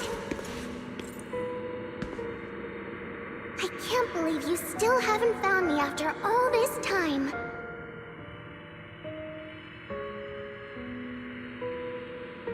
Have you forgotten about me?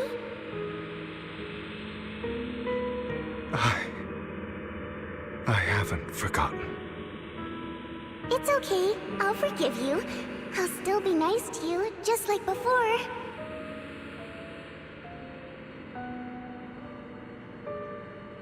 I was the only one who was ever nice to you, wasn't I? Yes. Then tell me, why do good people always suffer? Why is kindness always punished instead? Tell me, Hugo, why?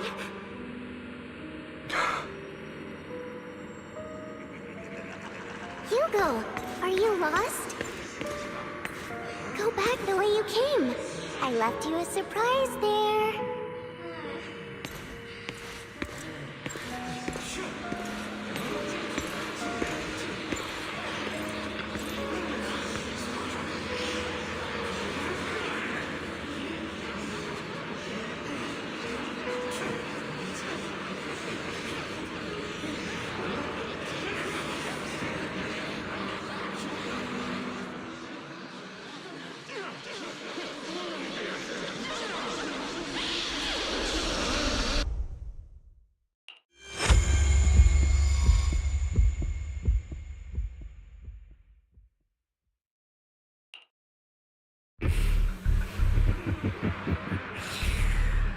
I told you that you would eventually return.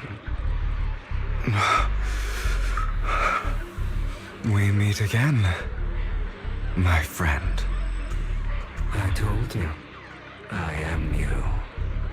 The side of you that you've always tried to deny existentially. It was her kindness that led to her untimely death. It was my fault. I don't like the way you blame yourself. Because that means I'm to blame as well. And I don't think I did anything wrong. Your mother sold you to the Ravenlocks.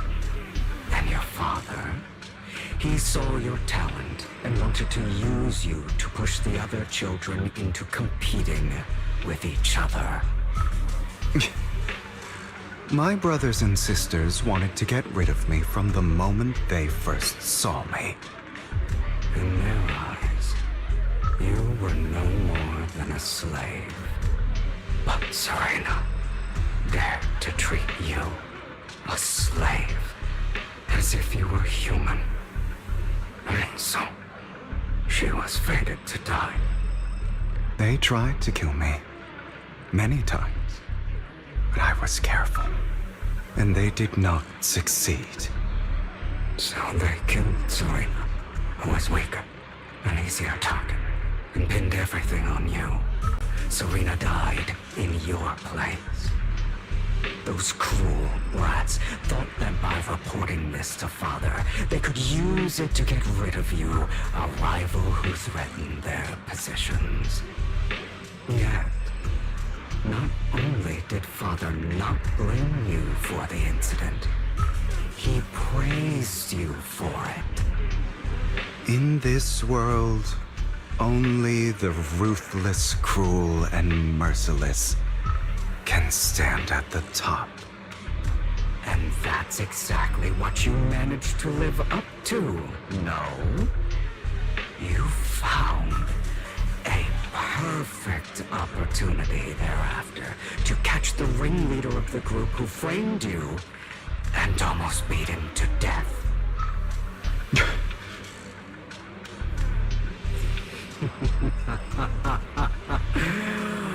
Oh, you should have seen the expression on your face back then. Oh, crazed and manic with utmost delight. I don't remember that.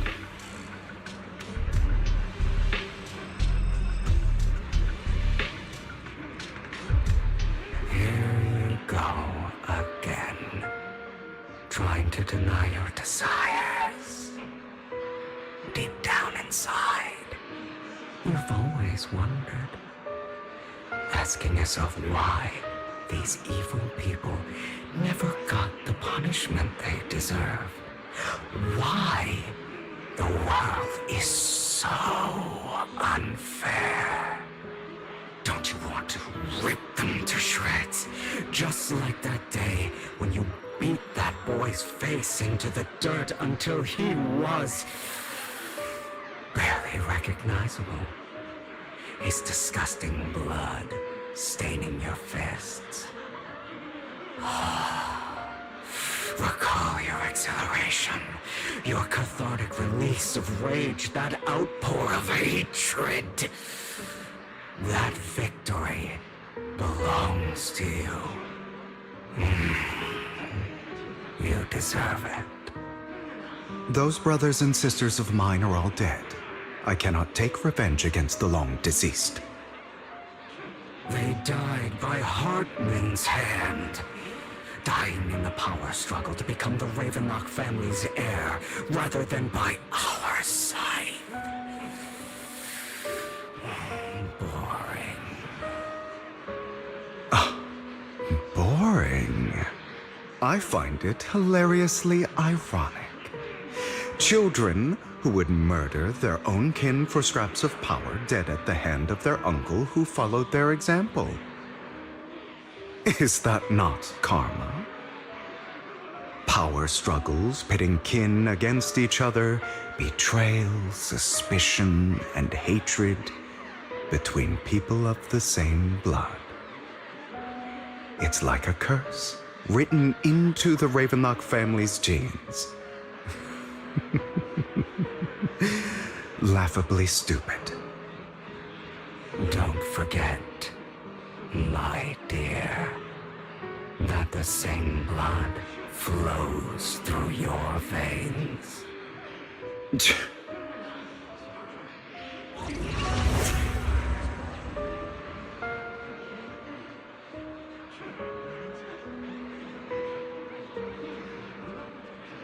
That's right, my dear nephew.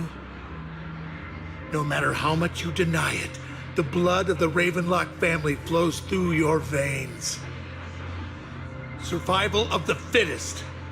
Only the strongest deserve to live. Only the strongest deserve to rule.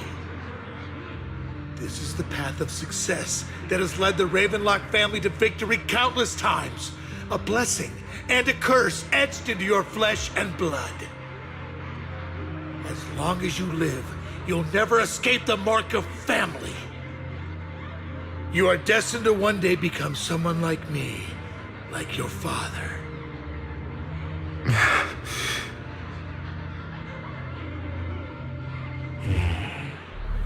is that fear I sense?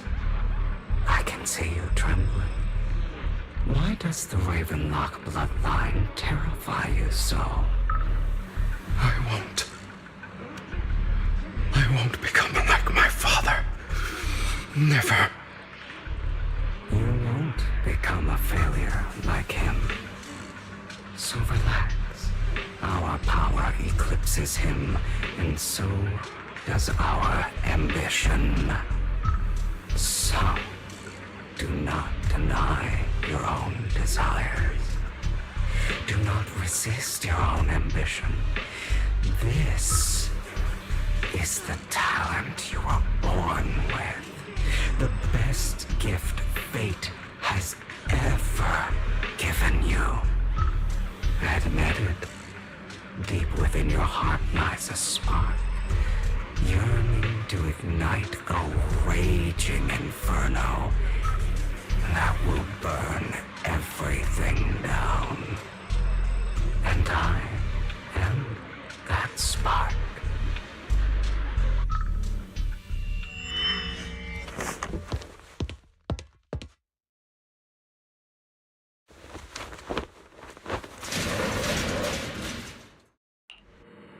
Lygon. Never thought I'd be this genuinely thankful to see you.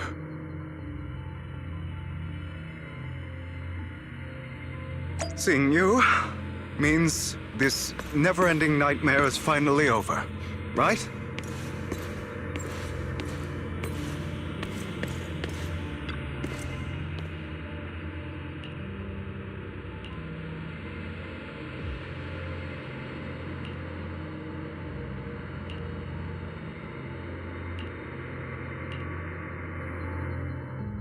I don't want to hear something like that from you. You have no idea what that man, my father, is really like. A person who stops at nothing for their own interests and ambitions. Just like what you're doing right now. And what do you think I'm doing this for? All of this was part of your plan. You knew where the Ravenlock family was going to be, so you set Mockingbird's target there. To seek revenge, you plotted to assassinate your own father, but he was too vigilant, and you failed. After almost being assassinated, your father was furious and locked everyone in the hall, but was unable to find the assassin. And what a coincidence that a hollow disaster just occurred in the vicinity. So he used it to eliminate all the unfamiliar faces there, turning them into victims of the Hollow, an easy feat for the Ravenlock family. So, the one who killed innocents was my father, not me. You knew what choice an extremist like him would make, and you used the chaos to once again attempt an assassination. This time you succeeded. You killed your own father, at the cost of innocent lives. Admit it, Hugo, you don't care about anyone else. The only thing you care about is your revenge. How is that any different from your father? Enough. I'm tired. I may hate him for betraying me, but he wouldn't say something like that. What? You aren't Lygon. You're the other me, hidden deep within my heart.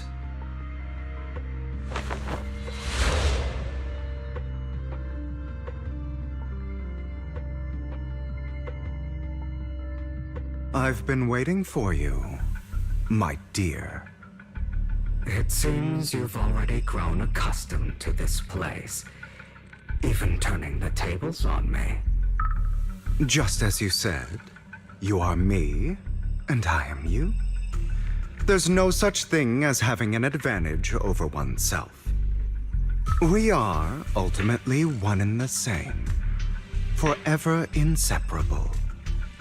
Then you should know what I want to say. When you and Lycon split, you didn't even try to clear up the misunderstanding, didn't deny or argue against what he said. Because you realize that deep down, he was right about you. You just hadn't acted on it yet.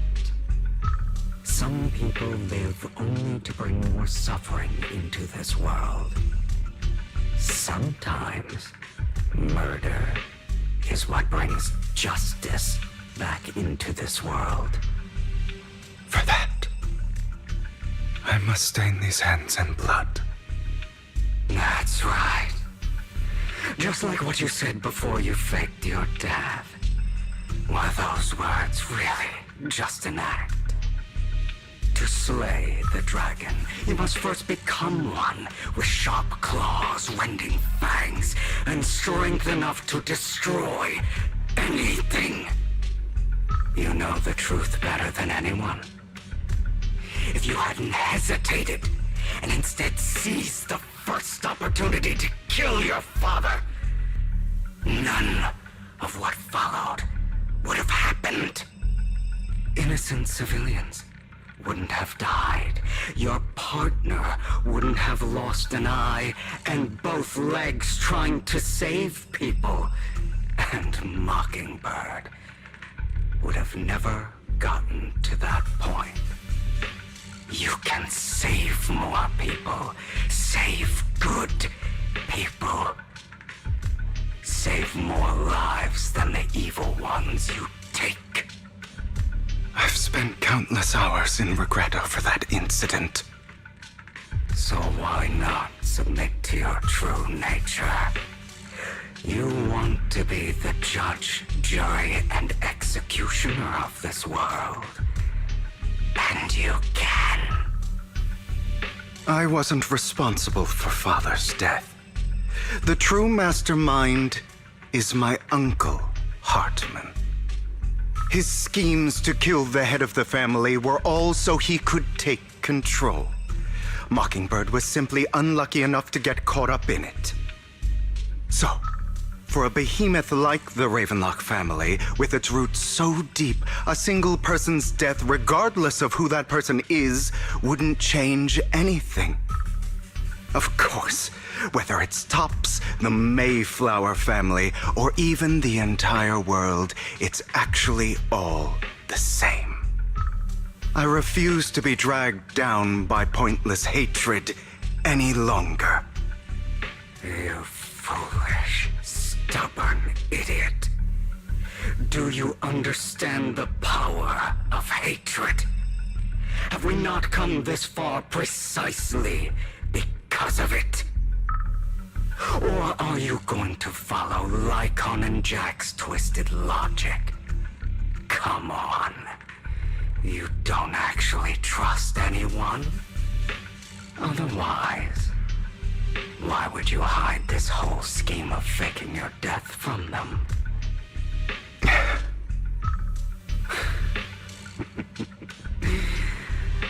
You've built an impenetrable wall around your heart, keeping everyone out. Of course you are right to do so. No one in this world can be trusted. Always.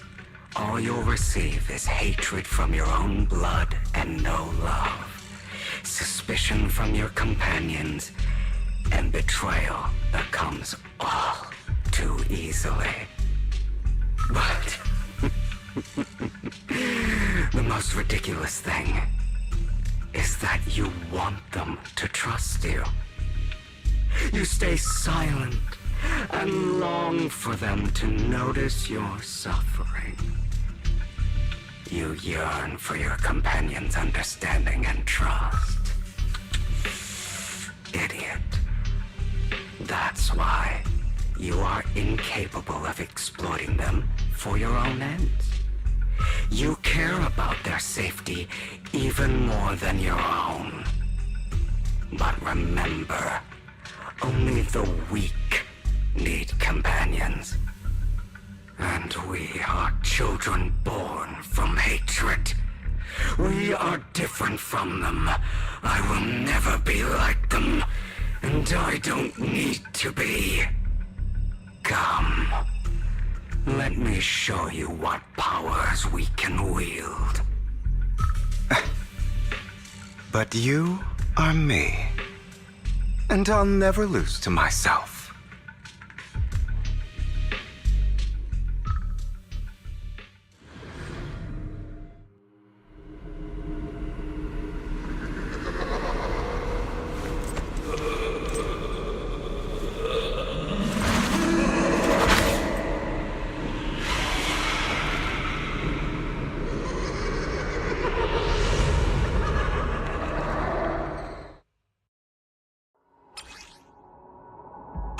Think about all the injustice you've suffered. If you choose to forgive, you're betraying yourself. You know that. Letting you consume me would be the real betrayal to myself.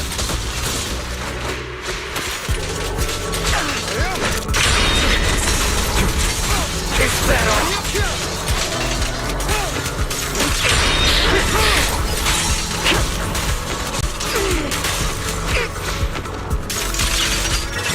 You're just afraid to admit it.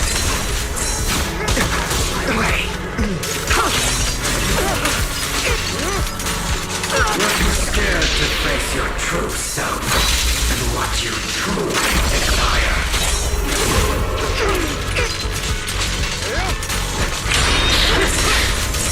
It's better.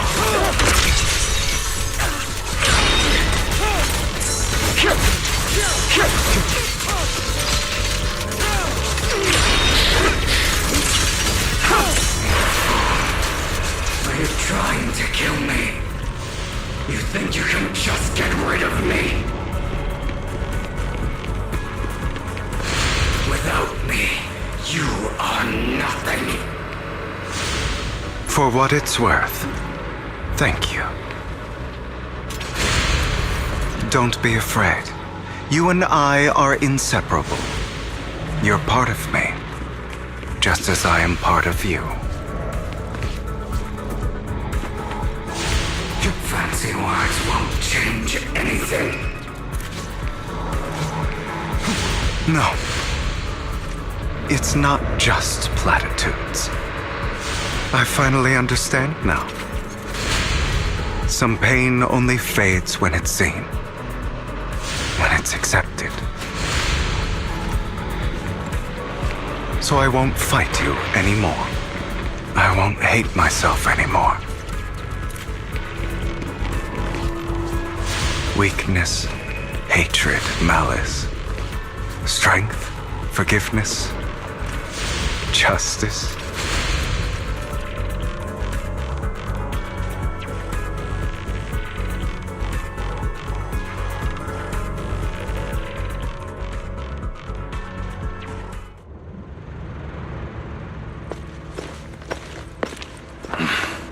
Hugo, it's time.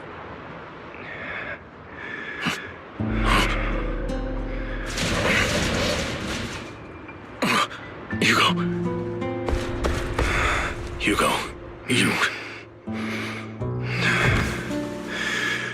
Did I scare you? I made it through. I won. No praise for me, my dearest partner.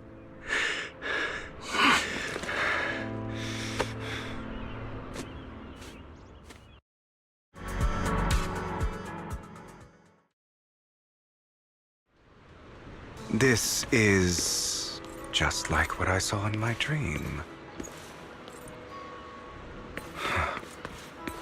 I guess there are still some lingering side effects.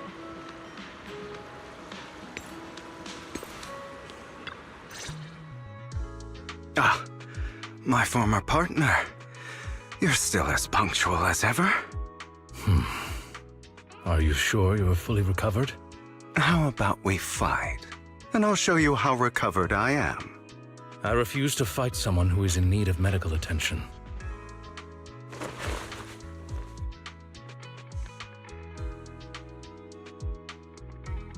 How thoughtful. I'm touched. Or perhaps is this simply part of Victoria Housekeeping's professional care? I'd rather you not starve to death.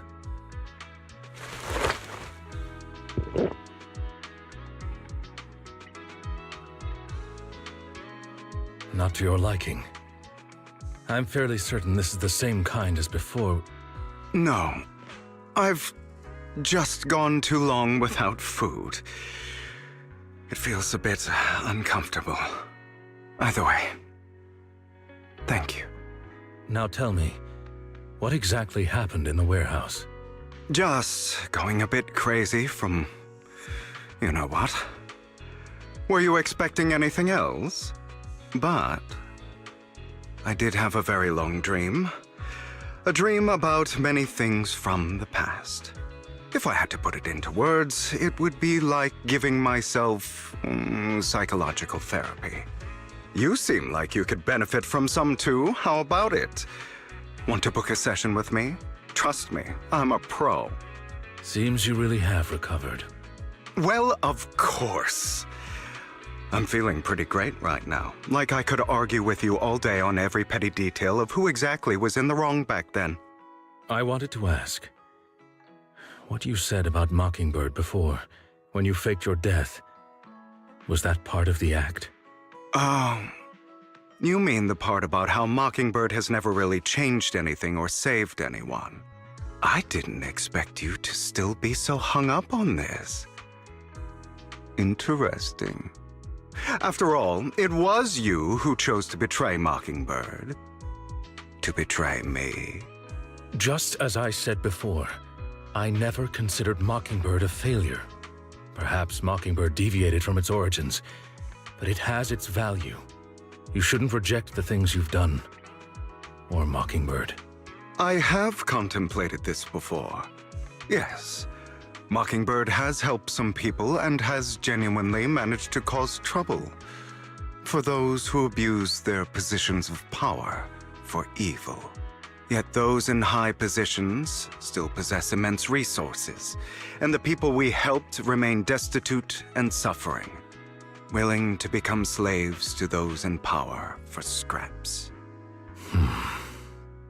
But just as you said, even if what we did was childishly idealistic and flawed, as little as we actually achieved, even the slightest change is by no means meaningless. Nothing holds more value to me than Mockingbird.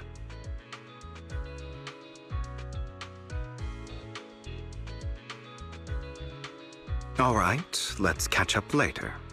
I still have things to do and need to wrap up my plan. I thought you would rest up first. As much as I would prefer that. My dear uncle and the Exaltus fanatics likely would not give me such an opportunity. If all has gone to plan, the fish will have taken the bait already. And if everything goes very well, I'll soon have solid evidence of the Ravenlock family's crimes. Well then, thank you for your assistance, former partner. Let's part ways here. I'll go with you. Lycon, surely you don't think that because I just recovered, I'm too weak to deal with those useless fools. Hartman's actions will disturb the safety of New Eridu. As I serve the mayor, I should intervene. Very well, whatever. Let's go. And don't slow me down.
I'm sure you've heard about the missing workers from companies under the Ravenlock family, too.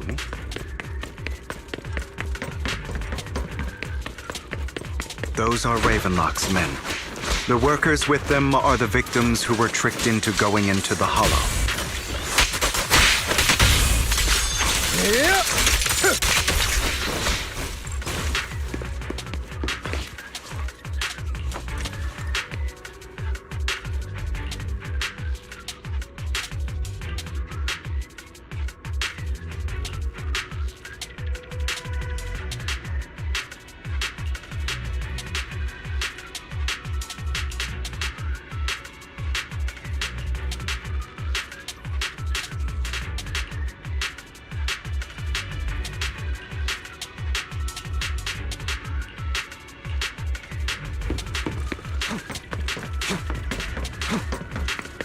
Bunch of nobodies.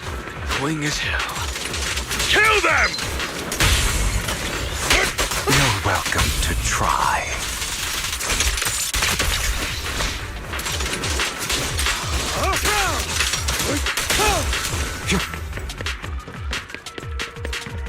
More workers here. And quite a lot of them.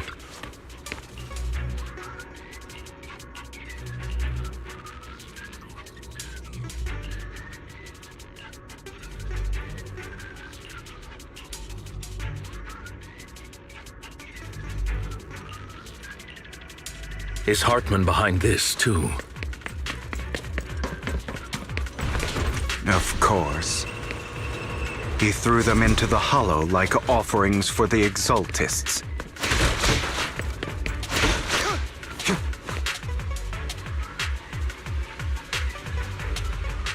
There's more over there. Let's hurry. It's different this time. Don't rush in. Let's listen in on what they're saying first. I still need more direct evidence to ensure the plan is absolutely foolproof. The compensation you promised. It's all real, right? All we have to do is follow you into the Hollow for some simple tasks, and you'll give us a huge sum of dennies. It sounds real suspicious. Shut your trap. You keep yapping and asking questions. If this is all so suspicious, why were you so eager to sign up for it? Because I don't have a choice. My daughter was previously caught in the Hollow disaster and suffered severe corruption. The treatment costs have completely drained our family's savings. So that's why... It's the same for me. A serious illness at a senior age. I need the money. Who would risk taking a job like this unless they were desperate? I'll do it. No matter how suspicious. As long as I can get paid, I'll do anything. Even risk my life!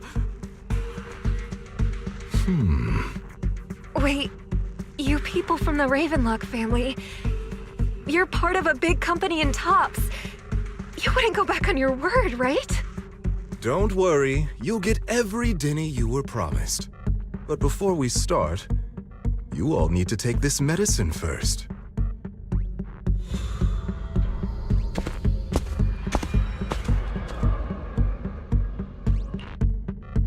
Bro, should we really be doing this already? These workers keep talking. We're wasting time like this. And the sooner they take it, the sooner it'll be over.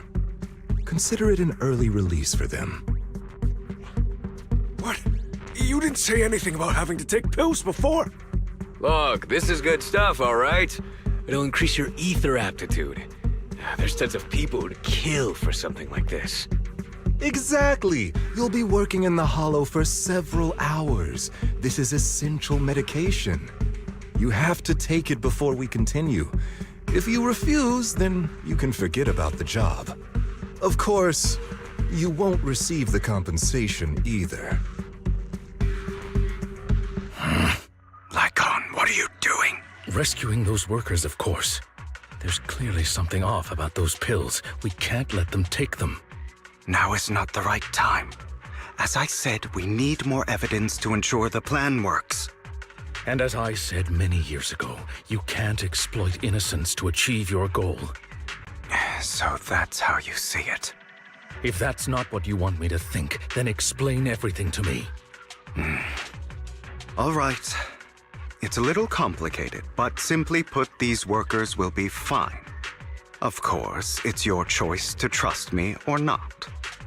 But if you try to rush in, I will stop you. I trust you.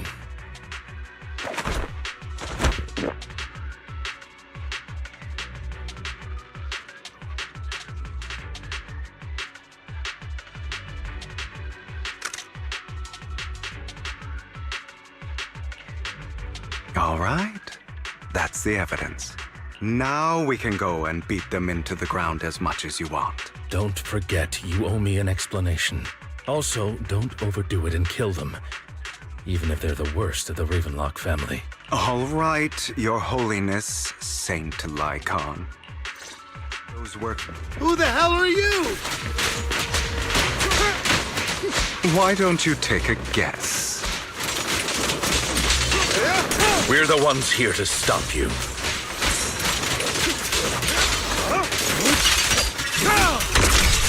Can't remember the last time we worked this well as a team. Your legs, how are they feeling? I'm fine. To be honest, I think I prefer the way you used to fight. Let the party begin. You had a lot more aggression. I've merely learned to control my strength.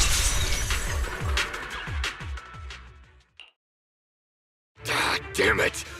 Who the hell are you? How dare you mess with the own path? The family's honor comes above all else. Is that really what you think? I saw the compassion on your face just now. You're not from the main family, right? That's why you were assigned to these trivial tasks. But in reality, there's no need for you to keep playing this boring game for them. I don't have a choice. From the moment I was born into the Ravenlock family, You always have a choice, if you're willing to act. All right, let's end the small talk here.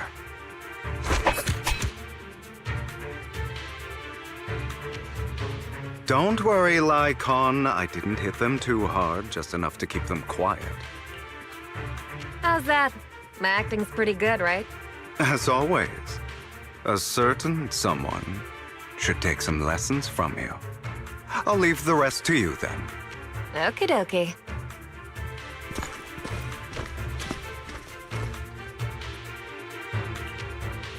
Okay, now can you tell me exactly what's going on here? As you can see, that worker just now was actually an informant of mine.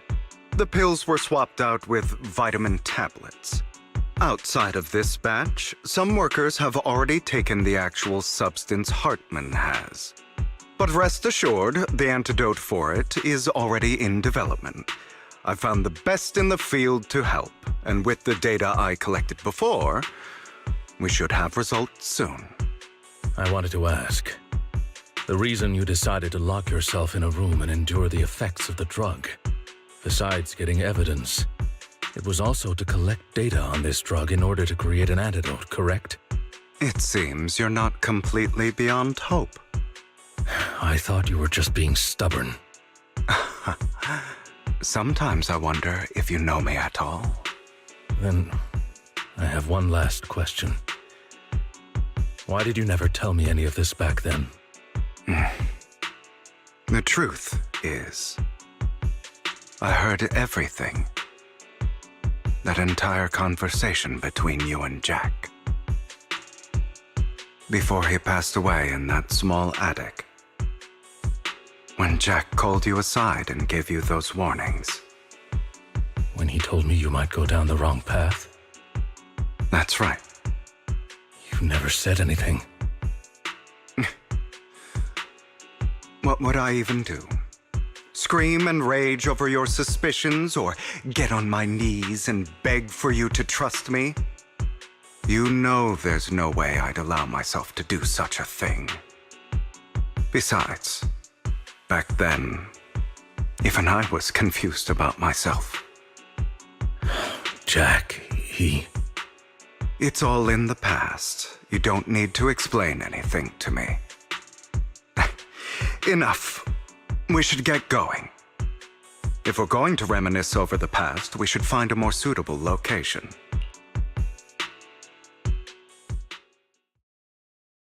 Nikon? That incident back then. I didn't do it.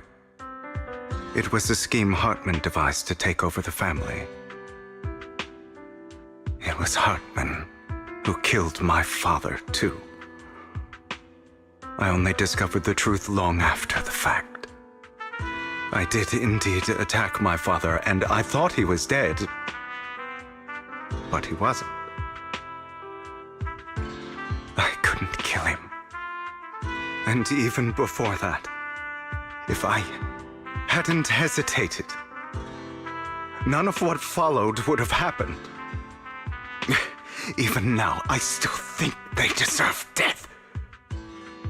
But I no longer care to personally deliver that fate. They're beneath me. And I have more important things to do. I know we may never agree on that point, Lycon. I once wanted to fight against those ugly truths that defined me, but I discovered that the more I rejected them, the more painful it became. So, I could only accept that crazed, hateful, and malicious side of myself. As long as I know I will never become like my father, like Hartman, that is enough for me. You've changed. But I think that might be a good thing. Don't patronize me. You've changed a lot too, compared to before. I still disagree with Jack's words, and I won't forgive your betrayal. I will walk the path I believe is right, even if I must tread over thorns and through the mud. But I will also allow you to walk your own path, Lycon. Should I say thank you? You're welcome. Come to think of it, we haven't talked about your legs and eye. It was just an accident, not your fault. I'm doing well now. I hope you are too. On the contrary, perhaps I should be the one apologizing. I misjudged you. I used to think you wanted power, that everything you did was for your own ambitions. I thought you wanted the power to pass judgment on all in this world like a god. I am a god. I am my own god. Or you could say that in this world, everyone is their own god. There are many things that we are powerless to change. But there are also many choices we can make.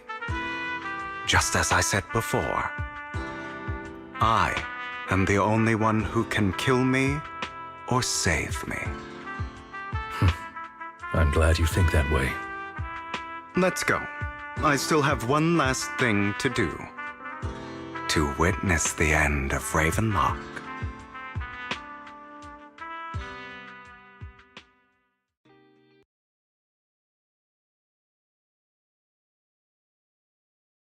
You really think you can take my place if I die? Never, you filthy bastard! Your little tricks mean nothing. As long as the Ravenlock family stands, I can still get back on my feet. You still don't get it, do you? This was never about avenging my father. And I don't care about taking your place. I didn't come this far just to kill you. That'd be pathetic. Right on cue. Why don't you take a look at this, Uncle? On behalf of TOPS, I'd like to clarify that we had no involvement in the Ravenlock family's actions. Top is officially terminating all partnerships with the Ravenlock family, effective immediately. We will have no further affiliation with them. Are you crazy? What the hell do you get out of ruining the Ravenlocks? You want to be a petty thief forever?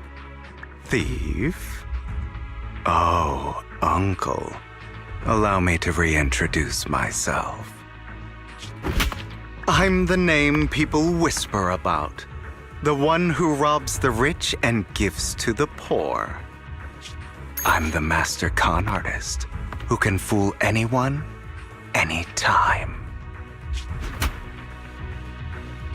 I'm the leader of Mockingbird. The one who turns every headline into my own stage. I have friends who'd catch me if I fall, partners who'd shed tears for me, and allies who always have my back. I am Hugo Vlad. You're the one who needs the Ravenlock name. I never did. You ungrateful bastard! You should have never been born. You flatter me. Same goes for you, Uncle.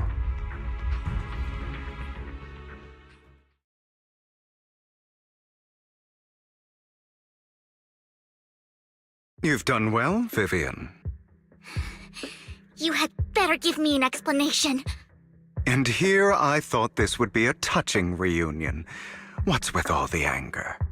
Hugo, I'm a member of Mockingbird too.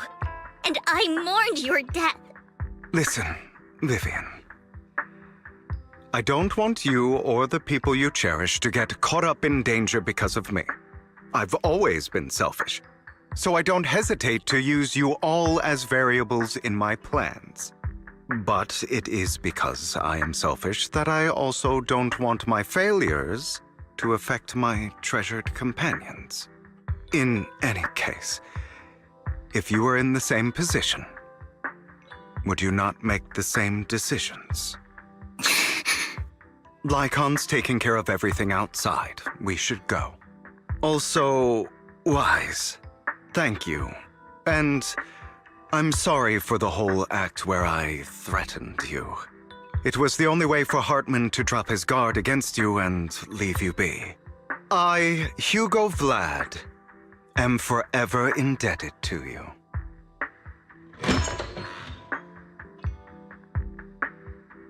Master Proxy, although it is late, there is some important intel that I must give you now. Did you know about Hugo's plan to fake his death and everything that's been happening, Lycon? I was simply playing along. After all, I could not determine whether Hugo's plan would pose a threat to you. You are a student of the mayor's late friend, and I am obligated to protect you. You still have that habit of finding awkward excuses when you're embarrassed. Mr. Hugo Vlad, if you have any important intelligence to share, please do so with haste. I need to return to rest before midnight. You two sure are, close. For the sake of a certain old fossil's sleep schedule, I'll keep it brief. I learned from Camille that Dina intends to embed the sacrifice core into the sacrifice. Apparently, it will make the sacrifice much stronger. Sacrifices created this way will not retain their minds and will indiscriminately attack all living beings, including their creator. So the Exaltists don't do this. It would bring them no benefit. But Dina's concoction can control people's minds. If a person takes the pill and is injected with the serum Landon left behind, the sacrifice would be under its creator's control. Although the dormant sacrifice has been destroyed, Dina found a batch of that serum her father created and wants to create new sacrifices. Putting aside the sacrifice for now, Hartman's sacrifice core is fake. We don't know where the real one disappeared to. The real core has always been here. Here? In Lord Phaethan's video store? Vivian, Do you remember when I suggested you give that collectible to our dear proxy? I remember. But that was just an ordinary pendant. And I've met the person who submitted it. She has absolutely no connection to the Exaltists. How about our dear proxy take out that pendant so we can take a look?